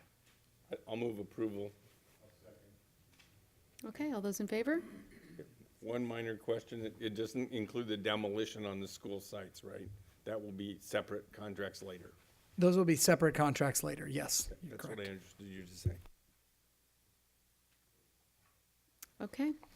All right, so thank you, and can we ask trustee, that was 6-0, and all those opposed? None? Okay, so we can have trustee Butler come back, and she can take over the meeting?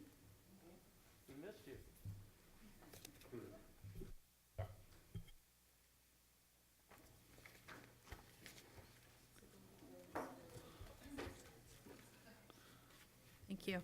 Okay, on to item H. This is approval of the schematic design, project budget, schedule, project cost for Performing Arts Center at San Marin High School. All right. As he's walking out of here, no offense to Mark Silva, but this is the main event. This is the exciting thing. Really. So we're really excited to bring forth the San Marin High School Performing Arts Center project. We've got a couple people I'd like to note. We've got some people from the site committee and from the site here, I know. So if you can wave at the board. We've got Todd Lee, who you know from Greystone West, our construction management firm. We've got Stephen Lyon from QKA Architects, and I'll be turning it over to them in just a second. And then I've got a brief audio from Mark Sims, the principal, to play. And then I'm going to ask, I hope it's okay, I'm going to ask Miss Emily Gates to come up and give just a couple comments. And then I will open it up to questions from the board.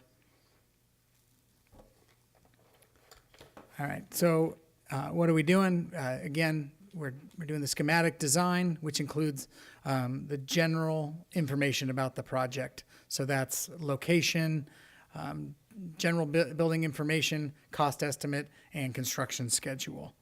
This doesn't include paint colors. This doesn't include finishes. This is the schematic design portion, and we'll move towards that. Where is the proposed project? It's proposed to be in the location of the current Performing Arts Center. It used to be cafeteria, and then with amazing work, they've been able to move through and work with that for many years. But we're all excited to move forward to the new plan. Just very in general, it's about a 7,800 square foot building, about a 214 seat theater with beautiful stage, lobby, ticket area, restrooms, dressing room, green room that can be and also used as a classroom.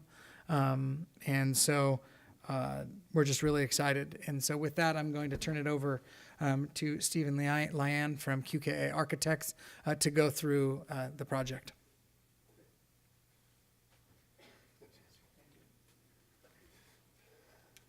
Well, good evening. It's a pleasure to be back to talk with you about our projects at San Marin High School, and we're very excited about this project. As you know, the history of the project, we've been going through a few iterations and have landed on this particular scheme to go forward with, and we're pretty excited about that. So I'm just going to take a couple minutes to introduce it, and then Lyan will actually walk you through the plan. But as Yancey pointed out, our project site is where the current theater is, and it is actually amazing that that building has been able to be repurposed for that use, because it certainly wasn't intended for that when it was built, but they've been doing a great job with that. But again, it's adjacent to our STEM building project, and when we were here talking about the STEM building, we did talk a little bit about the connection between the two buildings, particularly in completing the campus in that particular area. So it's in that quadrant of the campus, just on the other side from the arts building there. This was the original concept building or concept plan for when we were going to keep the original building. And I know you've had a discussion about why that building really does not work for what we're trying to do. And so, we were pleased to have the opportunity to really create a purpose-built facility for performing arts. So essentially, the new plan, the location for the new plan is in that existing footprint of the existing cafeteria. The rest of this is pretty much remaining the same. So again, wanting to capitalize on the connection to the art building, and then also to that future STEM building. So with that, Lyan, you want to walk us through the plan? There you go. Which one is the? It's the one on the right. Okay. That's helpful. Hi. You just introduced yourself. Oh, Sorry. yeah. My name is Lyan Schuster. I'm an architect with Quattroki Quack, and I live in Novato. And can you be closer to the mic, because we Sorry. are televised? Okay. Perfect. Oh, Thank you. all right. Sorry. So I've been working on this since we started, and meeting with the site committee. And so, as Steve said, this the PAC now the new building is in the same location as the old building was, so it keeps the connection to the to both the new STEM building and the main courtyard. So I'll just move right into it's a kind of an odd overlay, but you can see that the entry, does this work? Oh, okay, so Yancey's going to point out, the entry, you enter from the main courtyard side of the campus through a small lobby. You can buy tickets beforehand. Yes, you can buy tickets beforehand or get concessions. There's a large covered kind of patio porch area out in front, and then you go directly into the theater at the level of the stage, which is for ease of access and cost effectiveness as well. So when you go in, you go across the main cross aisle, and then the seats in front step down, keeping the stage at about 30 inches above the lowest seats, and then from behind the cross aisle, you step up. There's a control booth at the back, and access to that from the back there. Yes, thank you. And then the stage is it's got about 40-foot proscenium opening, and behind the stage, the backstage area has it's like an 850 square foot room that can be divided into two, used for a classroom and then during performances, a dressing room, green room area. It's also during performances doubles as a backstage crossover, again for cost efficiencies. And to complete it, there's a student restroom in the backstage, and I forgot to mention the public restrooms out in front, so that people who are at a performance don't have to use the restroom in front of the whole audience. That's just a small one benefit. So after this, these are just some images of the building. These are very schematic. They're not meant to show colors or anything like that, but they are meant to show the connection to the, this is the main pathway that goes through the campus to the STEM building, which is up there.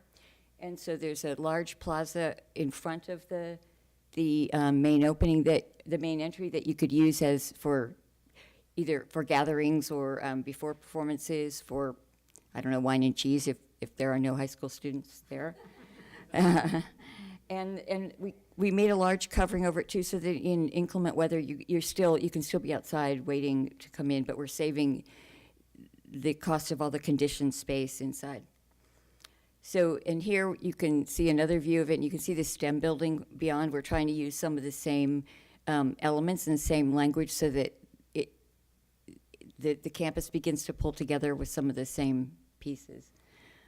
And then these are just some images of a couple of other similar projects.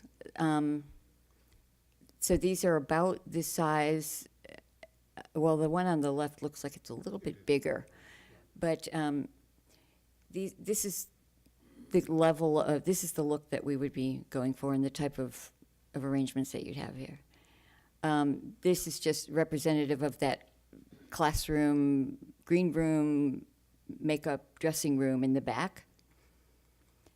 And some images of entryways. The most comparable one is probably this very simple one right here. I think, I am going to give this over. I step away. Thank you. All right. In terms of cost of this building, the current estimate on cost is just under $8.2 million. This is, I do want to note that this is more expensive, a little bit more expensive than what our calculation was when we brought the project back to you. Our apologies on that, but it is still less expensive than it would be to renovate the current building to meet all of the needs of the site. So we still recommend moving forward. In terms of the project schedule, construction would be scheduled to start in the summer of 2019, about a 14-month construction, 13 to 14-month construction window to open for fall of 2020. So this project is a little shorter than the Novato high school project. It's about 18 months, so about a 4-month longer for the Novato High project than this project. So hold on, no questions yet. Mark Sims, the principal at San Marin High School, had a little bit of a family emergency, but he made a video that he wanted to give, and I'll play that right now. Good evening, members of the board, Mr. Hogerberg. Hopefully, a number of our students and parents that are in attendance out the crowd tonight. I want to first apologize that I'm unable to attend. There's been a family situation down south that I need to get to, and I'm here at SFO with a cadre of folks sitting nearby. So it's quite embarrassing, but I did want to take my time to support the new PAC. In particular, I'd like to start with thanking Yancey Dodson and his ideas and his support with having a facility that reflects the hard work of our students, our parents, and our teachers. They deserve a first-rate facility they put a lot of time and effort and their heart into doing something that they love, and I think their productions reflect that kind of love and support that we have from all of the San Marin community.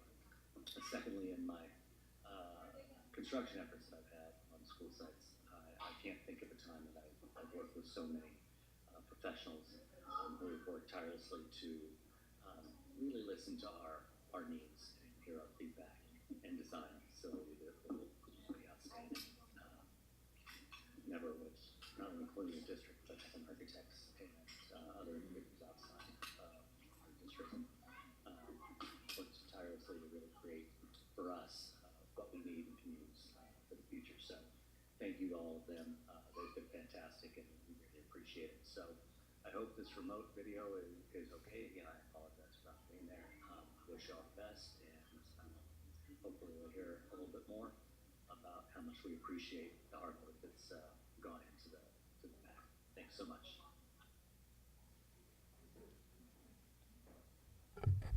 And then I was just going to ask one of our team members, Miss Emily Gates, to come up and give a brief statement on the project.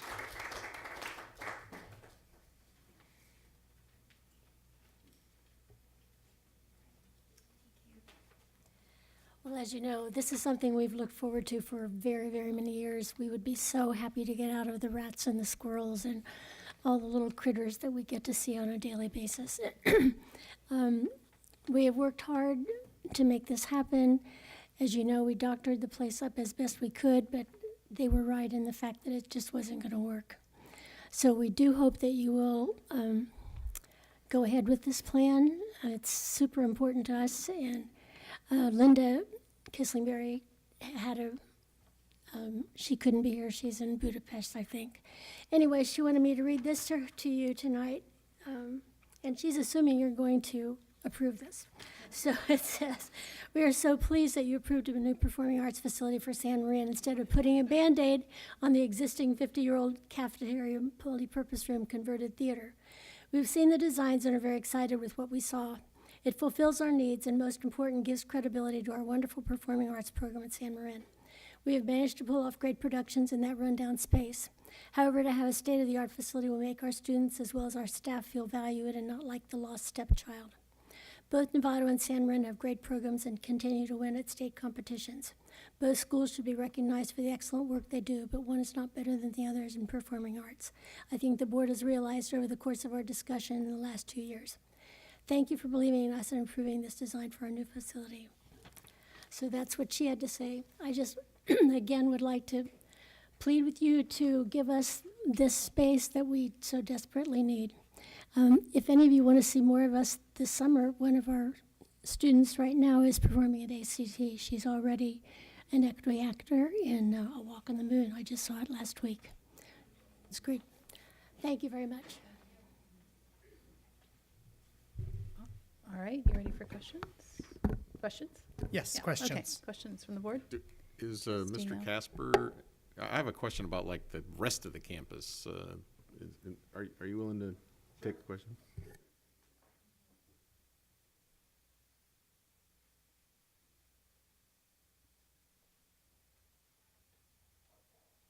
Hi, Mike. Hi. So, thanks for being here, and because Mark couldn't, you couldn't answer pleasure. questions, but without a doubt, this particular department deserves the best facility we can provide. But I just want, it's a campus. There's a lot of things going on, and I just wanted to get a pulse on everything else that's going on. This building seemed like a good fit. I mean, it's the way they positioned it. Does this seem adequate from your perspective as an administrator at the school? Absolutely. I mean, this is my first time really looking at the 3D pictures of how it'll look. And I mean, I think it's, like Emily was saying, and Mark in the video, it's just excitement. I think, the school's a little run down, and we're welcoming the new buildings and the new facilities that our kids deserve. Like we talked about earlier, that it's for all the school and the community to enjoy. Things are taking shape already. I mean, school's been out for a week, and the field's being torn up, and we see this, and construction's going to start. So I think it's very welcomed construction projects, and we're very grateful of all the work that you put in to really take action and make it happen. I mean, this is real, the real deal. And I think a lot of us are just kind of taking a step back and just going, wow, like we're here and this is going to happen. This is real. And we really, I think everyone, kids, staff, faculty, community is really welcoming it. All right, thank you. Okay, Trustee Millerick? So a couple of points. I'm looking at the diagram. The one with the pretty pictures, which is, it doesn't say, it says slide number 8.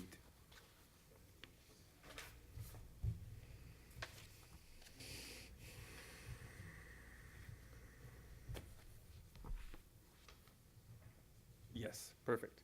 So the only comment I have on this slide is to the building that's just to the left of the Performing Arts Center. That building used to be made out of wood and burnt to the ground and has been replaced by a new structure. And as part of that exercise, the fire department put a path through the center of campus because their fire trucks got stuck as they were coming up through campus and couldn't get to the fire to put it out. So the path through the center of campus is the fire department was zealous about what they wanted, and that path that I'm sure they'll defend. Some of those trees got to be moved because they were, and I think this still works, but we need to talk to the fire department because they have bad memories about this particular setting. We lost the whole building at 6 in the morning. But I'm thrilled that we are focusing on a solution to the campus. And it's been a long time coming. It was clear that the prior building was, as the engineers went to look at it, in fact, was unable to be modified because of the kinds of construction and triggered this process. So what is the timeline that this is going to go forward with? If we do an approval tonight, what's next steps and how? So the next steps are that Steve and Leanne are not going to get some sleep for a while because they're going to jump right into design development as we move forward by early spring. We would go into DSA, and as soon as it's done, right at the beginning of the year, and then we will be bidding out the project and getting final costs in spring to start for a summer start and a 13 to 14 month project. This project may start around. So yes, 12 months from, a little bit less than that, with I believe a July 1 projected mid-June to start on this. So my only other concern, which I think this is a wonderful project. I'm glad to see we're getting this focus. What's the timing? Two questions, and I think it's to the superintendent or to you, Yancy. What's the timing for the STEM program? It's obviously not part of this project. More importantly, what's the timing for us to go back and review all of the projects that are going to fall under the bond program? Because as we've seen and we've talked about before in this campus, we have more projects than we have dollars. And while I'm thrilled to vote for this, pretty soon we're going to be making decisions by just not paying attention to the overall dollars. And I want to make sure we're conscious about that. So we're planning on an August, a full bond update, including all projects current and in the facilities master plan, where all the approved phase 1 projects are in terms of budget and in terms of schedule of the plans on that, and really where the additional projects that are left from the facilities master plan. And so to give the board a full update on that. And so that will either be either August meeting. Okay, so in the meantime, between now and August, we approve tonight, detailed planning starts on this project. Absolutely. Got it. Trustee Aguila. Trustee Scott. I would just like to make a motion that we, let's see, I'll read it. The approval of the schematic design project budget schedule for the performing arts at the San Marino High School. Okay. We do have some more discussion, I think. Is there Yes, I have a second? question. Okay. So then we have trustee Scott. Okay, so Yancy, looking at the Samarin High PAC update, I am looking at item 14 where it says lease back, 40 days. My understanding of the lease back, isn't that for the entire project? Can you elaborate a little bit more on that for me? It is. Any lease back and. I just don't understand the duration piece that's in that column. I just had a question mark when I was looking over it, and I just kind of went, what? What the heck is that? That's not my understanding of that. So, thank you. So that's just the sequence of getting under contract for that purpose. As of right now, the two things that will likely come forward, but I'm going to ask for direction, likely at the August or September board meeting, is twofold. The first is to combine the two projects at each high school into one project at each high school to get efficiencies around construction.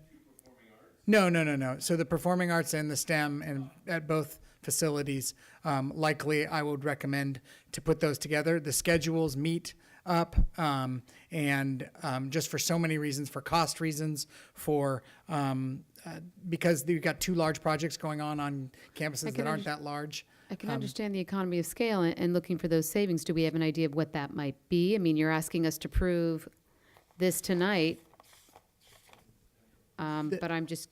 So the projects are right now approved are standalone. They're approved on standalone costs. Right. When I come back and likely recommend that we combine the project, there likely will be savings on the projects inside of the budgets that I've already given you. So these projects are budgeted as if they were standalone projects. In terms of leaseback, I'll be bringing some more information on the positives and negatives around leasebacks. But as of right now, given the complexity of this project, I think it's likely that I would like to recommend that that's the process. And the 40 days is the time it takes to get under contract. The Okay. leaseback would be for the entire duration of the Okay. project. That was my understanding. I just Yes. didn't, the way it was on here, duration 40 days didn't make sense to me. Nope. Okay, thank you. Trustee Mack and then trustee Cooper. Question about timing. Unlike the PAC for Novato, they have a space that's not going to get touched. Here we're demoing their workspace. Do we have a contingency plan in place for when they are effectively homeless? The program, because how long are they going to be without a facility? For an entire school year, they will be without a facility, and we are currently working with the site for alternative locations.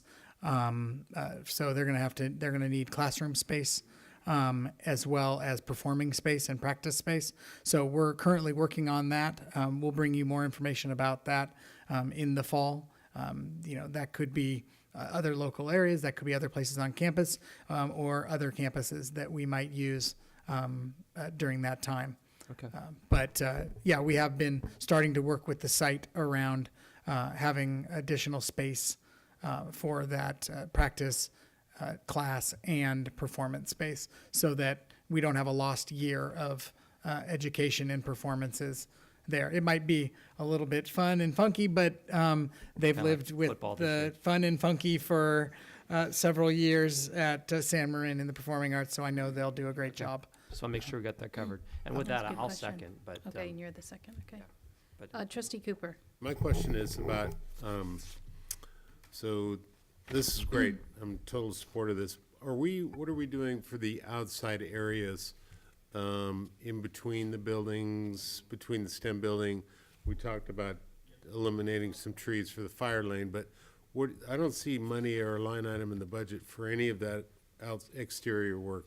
What's the plan on that? So as of right now, there is not in the budget. The board has on the STEM project directed staff to bring back options and costs, and we will also look at potential savings from combining these projects. I want to be clear. I don't think that the savings from the projects will suddenly, pay for all of these things. But potentially to offset some of the costs. So we will be bringing back in the early fall some additional information on the work potentially in the back area there and the work in between the Makerspace, STEM, Art, and Performing Arts Center to kind of, as they noted, have that beautiful kind of winding path through the campus continue all the way to the end. Debbie, one more comment. Yes, Trustee Miller? The architect, look at that drawing. On that drawing, to the far left, which you can't see, is the head end of a creek. And about every 20 years, that creek floods and comes right down the corridor between the buildings. If you have a below-grade sunken pit for part of the Performing Arts Center, you need to have a plan to make sure the creek doesn't end up flooding the entire theater, because that campus is flooded before. And it's not frequent, but the head end of the creek is right there, and if it clogs, it all comes right over the top of the campus. Yep, 1982. We got local natives that'll tell you when. I was there. Yeah, see? I was on campus. I was a student right there. Did you graduate? Well, no, you're not gonna be able to divert it. Go out and have them walk around. You gotta have a plan, though. You gotta have a plan. Yep, right, yep. All right, so we have a motion on the floor. We have Trustee Aguila as a first and a second by Trustee Mack. All in favor to approve this? 7-0.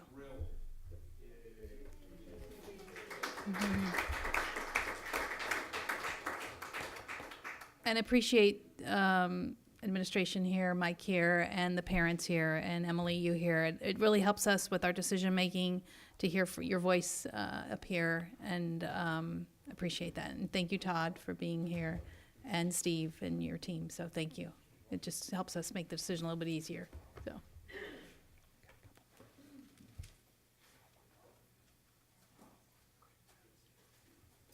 All right, moving on. Find my spot. Next item is approval to award contract to CASA Studio to provide design construction services for maintenance. Oh, excuse me, that's the wrong one. Next one down, J, approval to award contract to CASA Studio to support district-wide IT infrastructure projects. This is item J. Yeah. All right. Is Tim here for this one? He is not, but I can give you his comments. He's been in all of the meetings around this.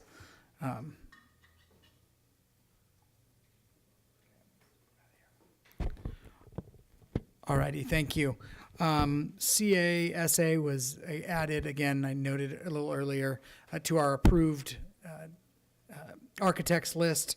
They've worked on other projects. They will be working on the maintenance and operations and grounds project.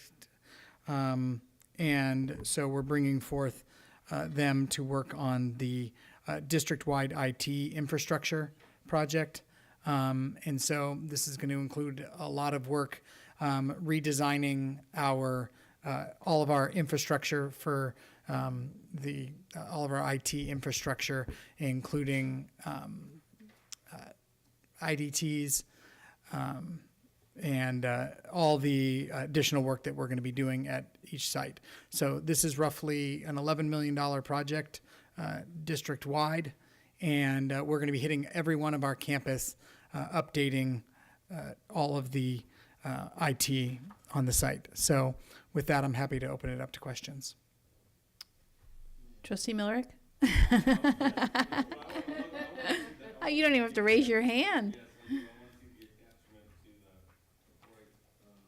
The contract that's attached, yeah. No, yeah, there really isn't. So we will be bringing back a schematic design for the project to move forward. I'm fine as long as it comes back. At some point, what I'm looking for is the second set of eyes on this. Besides hiring a competent engineer, I've had a chance to work a little bit with Tim, and he's been great. But I'd like to have Dane Lancaster or just another set of you know, not me, a board member, but somebody who we work professionally, and Dane would be who I would choose. I mean, he's a representative of another set of education eyes who is familiar with this industry and have it reviewed. Okay. Yeah, we I can mean, bring, other we than can that, bring it's- back that, we'll have that reviewed before we bring back the final design. Yeah, and the conversation I'll have with Tim, with the same one we've had here, is looking forward in technology. The rate of change is like breathtaking, transitioning from web browsers to cell phones. So now our parents who don't have a computer connection but have a cell phone and a phone number can now participate in an electronic. The efficiencies you get by having those kinds of tools are, you know, 3 years ago. I mean, cell phones are only 7 years or 8 years old, but applying it is even newer than that. It's really the last couple of years that kind of thing has been happening, and I want to make sure we're thinking through the stuff we do to make sure we get value. And no matter how hard we look ahead in this time, we're going to miss some things. 5 years from now, we'll say, well, gee, why didn't we think of that? But we just have to do the best we can. It is, stuff's getting obsolete because it's the inappropriate solution 5 years from now, not because it doesn't still work. It just doesn't work compared to what you can choose. So with that said, I'll move approval of the contract, but you've all heard my concern that we have another Yeah. set of eyes. Right. And I have trustee Mack as a question. Yeah, this kind of goes back to what we were saying before. And I'm not trying to create work, but I'm thinking we need to kind of get in the habit of doing this. If we can identify efficiencies that are made possible by this project in terms of how it addresses our structural deficit, I think we need to just, every single one of these projects, I'm not trying, once again, trying to create work, but I think it just be some discipline that we should need to try to do if we can. Investing resources and reducing expenses. So I think one of the areas that we've been sitting down and talking about is as technology has evolved over the last 20 years, and I hope this is to the point. We've been adding technology as we grow, as we moved out, as we've done new facilities, and we really haven't gotten a chance to kind of build the technology kind of where it is for the whole thing.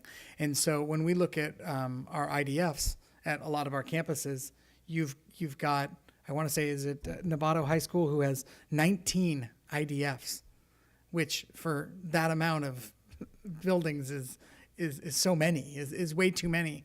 And but as you're building something, as you only had internet in one area, as you needed to move, as you added a portable, as you do things, you didn't really have the time to kind of think strategically on how you should design, the network for the entire school. So, our goal is going to be, while looking at making sure that we've, got the capability of things moving forward, but we're building it as efficiently as possible. And that means when we have to replace those switches and all that other gear in 10 years, we're not switching 19 IDFs. We're switching, I don't know what the number is, but 7.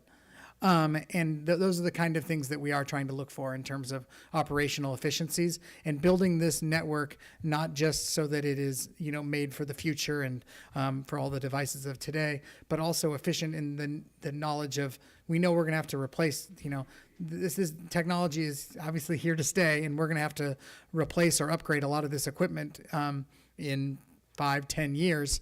And so we want to make sure we're building it as efficiently as possible. So again, we're not doing 19. We're potentially doing 7. Sorry, another angle too is one of my pet peeves, maybe other trustees as well, is our older campuses. They are just havens for conduit. We have conduit everywhere. Is this going to address that? Is this going to simplify that? Are we going to streamline that? Yeah, we're gonna do everything we can to simplify.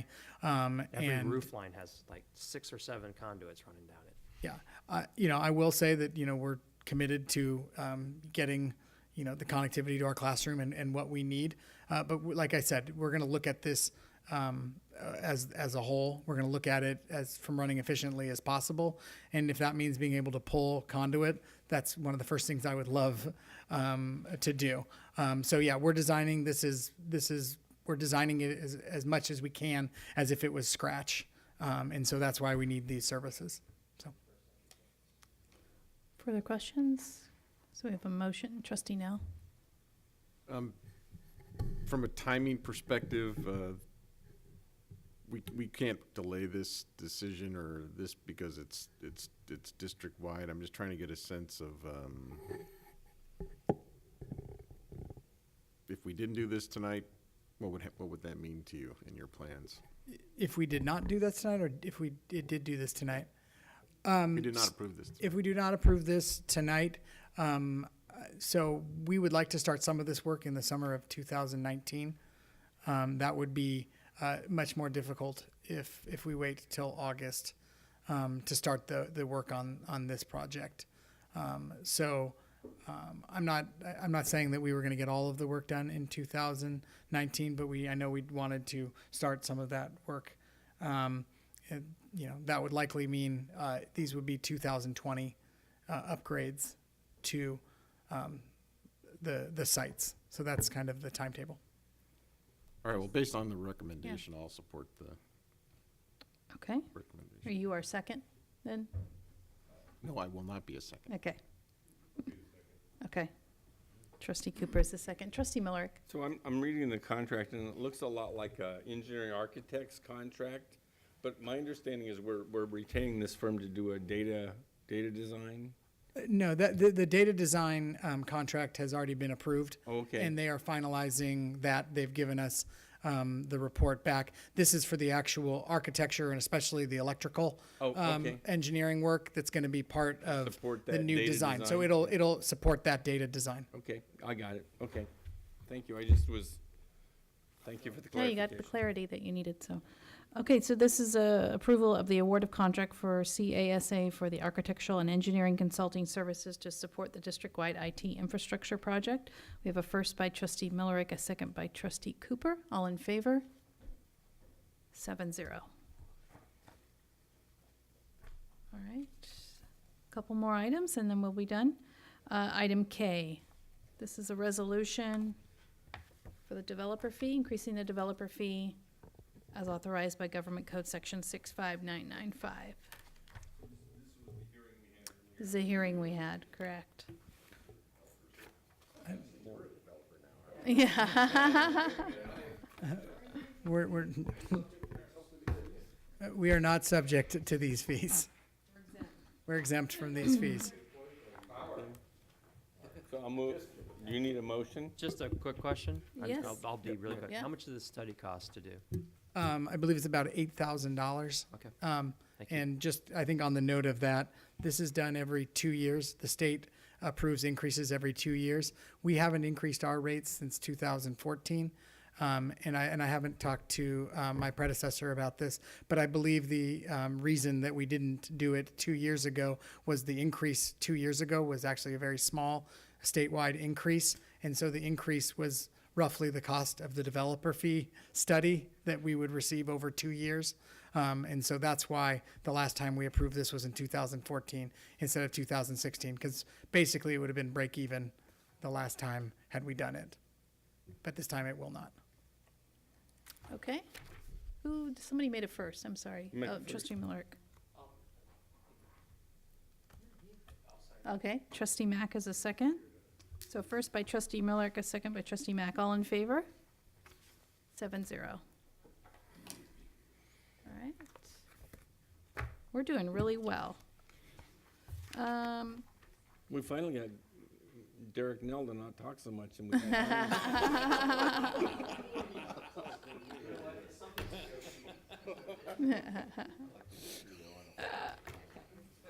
Are you good, Yancy? Yeah. You didn't have to present anything. You didn't have to really say anything. Thank you very much. All right, our last item is review and approval of education services related board policy and administrative regs update. This is the board policy 6158 independent study. Okay, thank you very much, President Butler. So this policy is we're seeking approval of changes to board policy and administrative regulation 6158, which has to do with independent study. The changes are on mandated law through Senate Bill 858, It's a new law that was actually passed in 2014, so we are behind, as we are in many board policies. So this is one in where the students now have more flexibility to work with their teachers. It doesn't have to be face-to-face. It could be now virtually. There's other ways to meet with the teachers nowadays. So the law, that's one of the changes. The other change is that the teachers have to have the same number of students. So we can't take advantage of teachers and say you have 60 kids. So the same number that they have in the class, 30 kids, for example. So again, what we're doing is recommending updates that are required by law through the Senate Bill 858. And so that's what we're asking, is just for this approval. Do any trustees need any more information? No? Okay. Yeah, we kind of need to follow the law.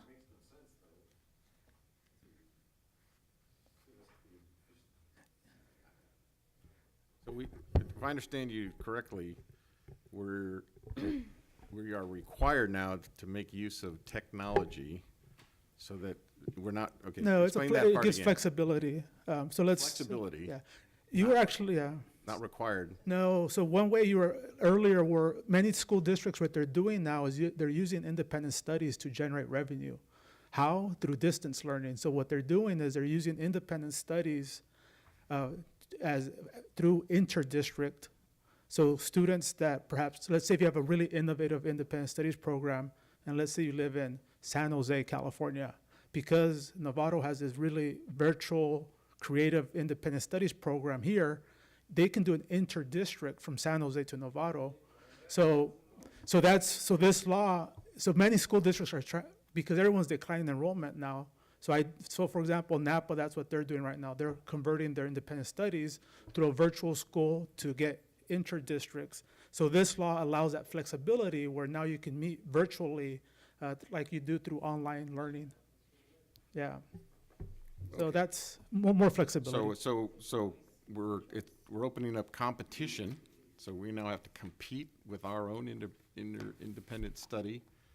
But the limitation is we have to have one FTE for every 30 students. Yeah, there'll be the ratio that's under the CBA. Yeah. The collective bargaining agreement. I guess that's the part I didn't like. Yeah. So maybe, okay.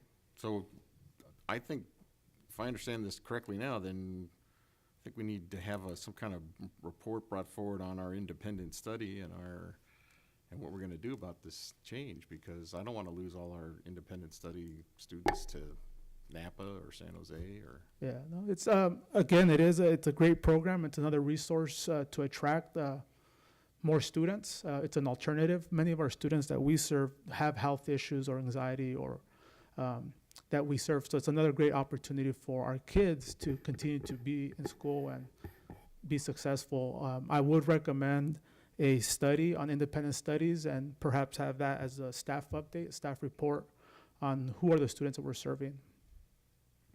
Yes. Yeah, I Can we think so. do that, Madam President? Yes, yeah. Yeah. Can I ask a question?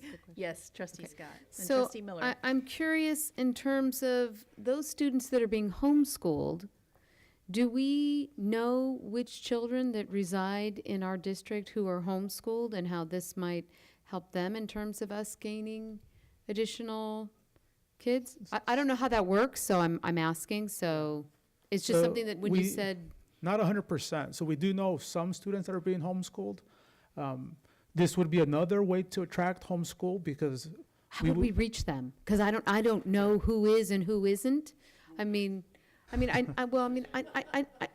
a few kids that I used to coach were actually homeschooled, and they were actually military families, and they were doing a homeschool piece because their father was often, deployed to different areas, and they would go to museums and do other things, and it just became a whole homeschool piece.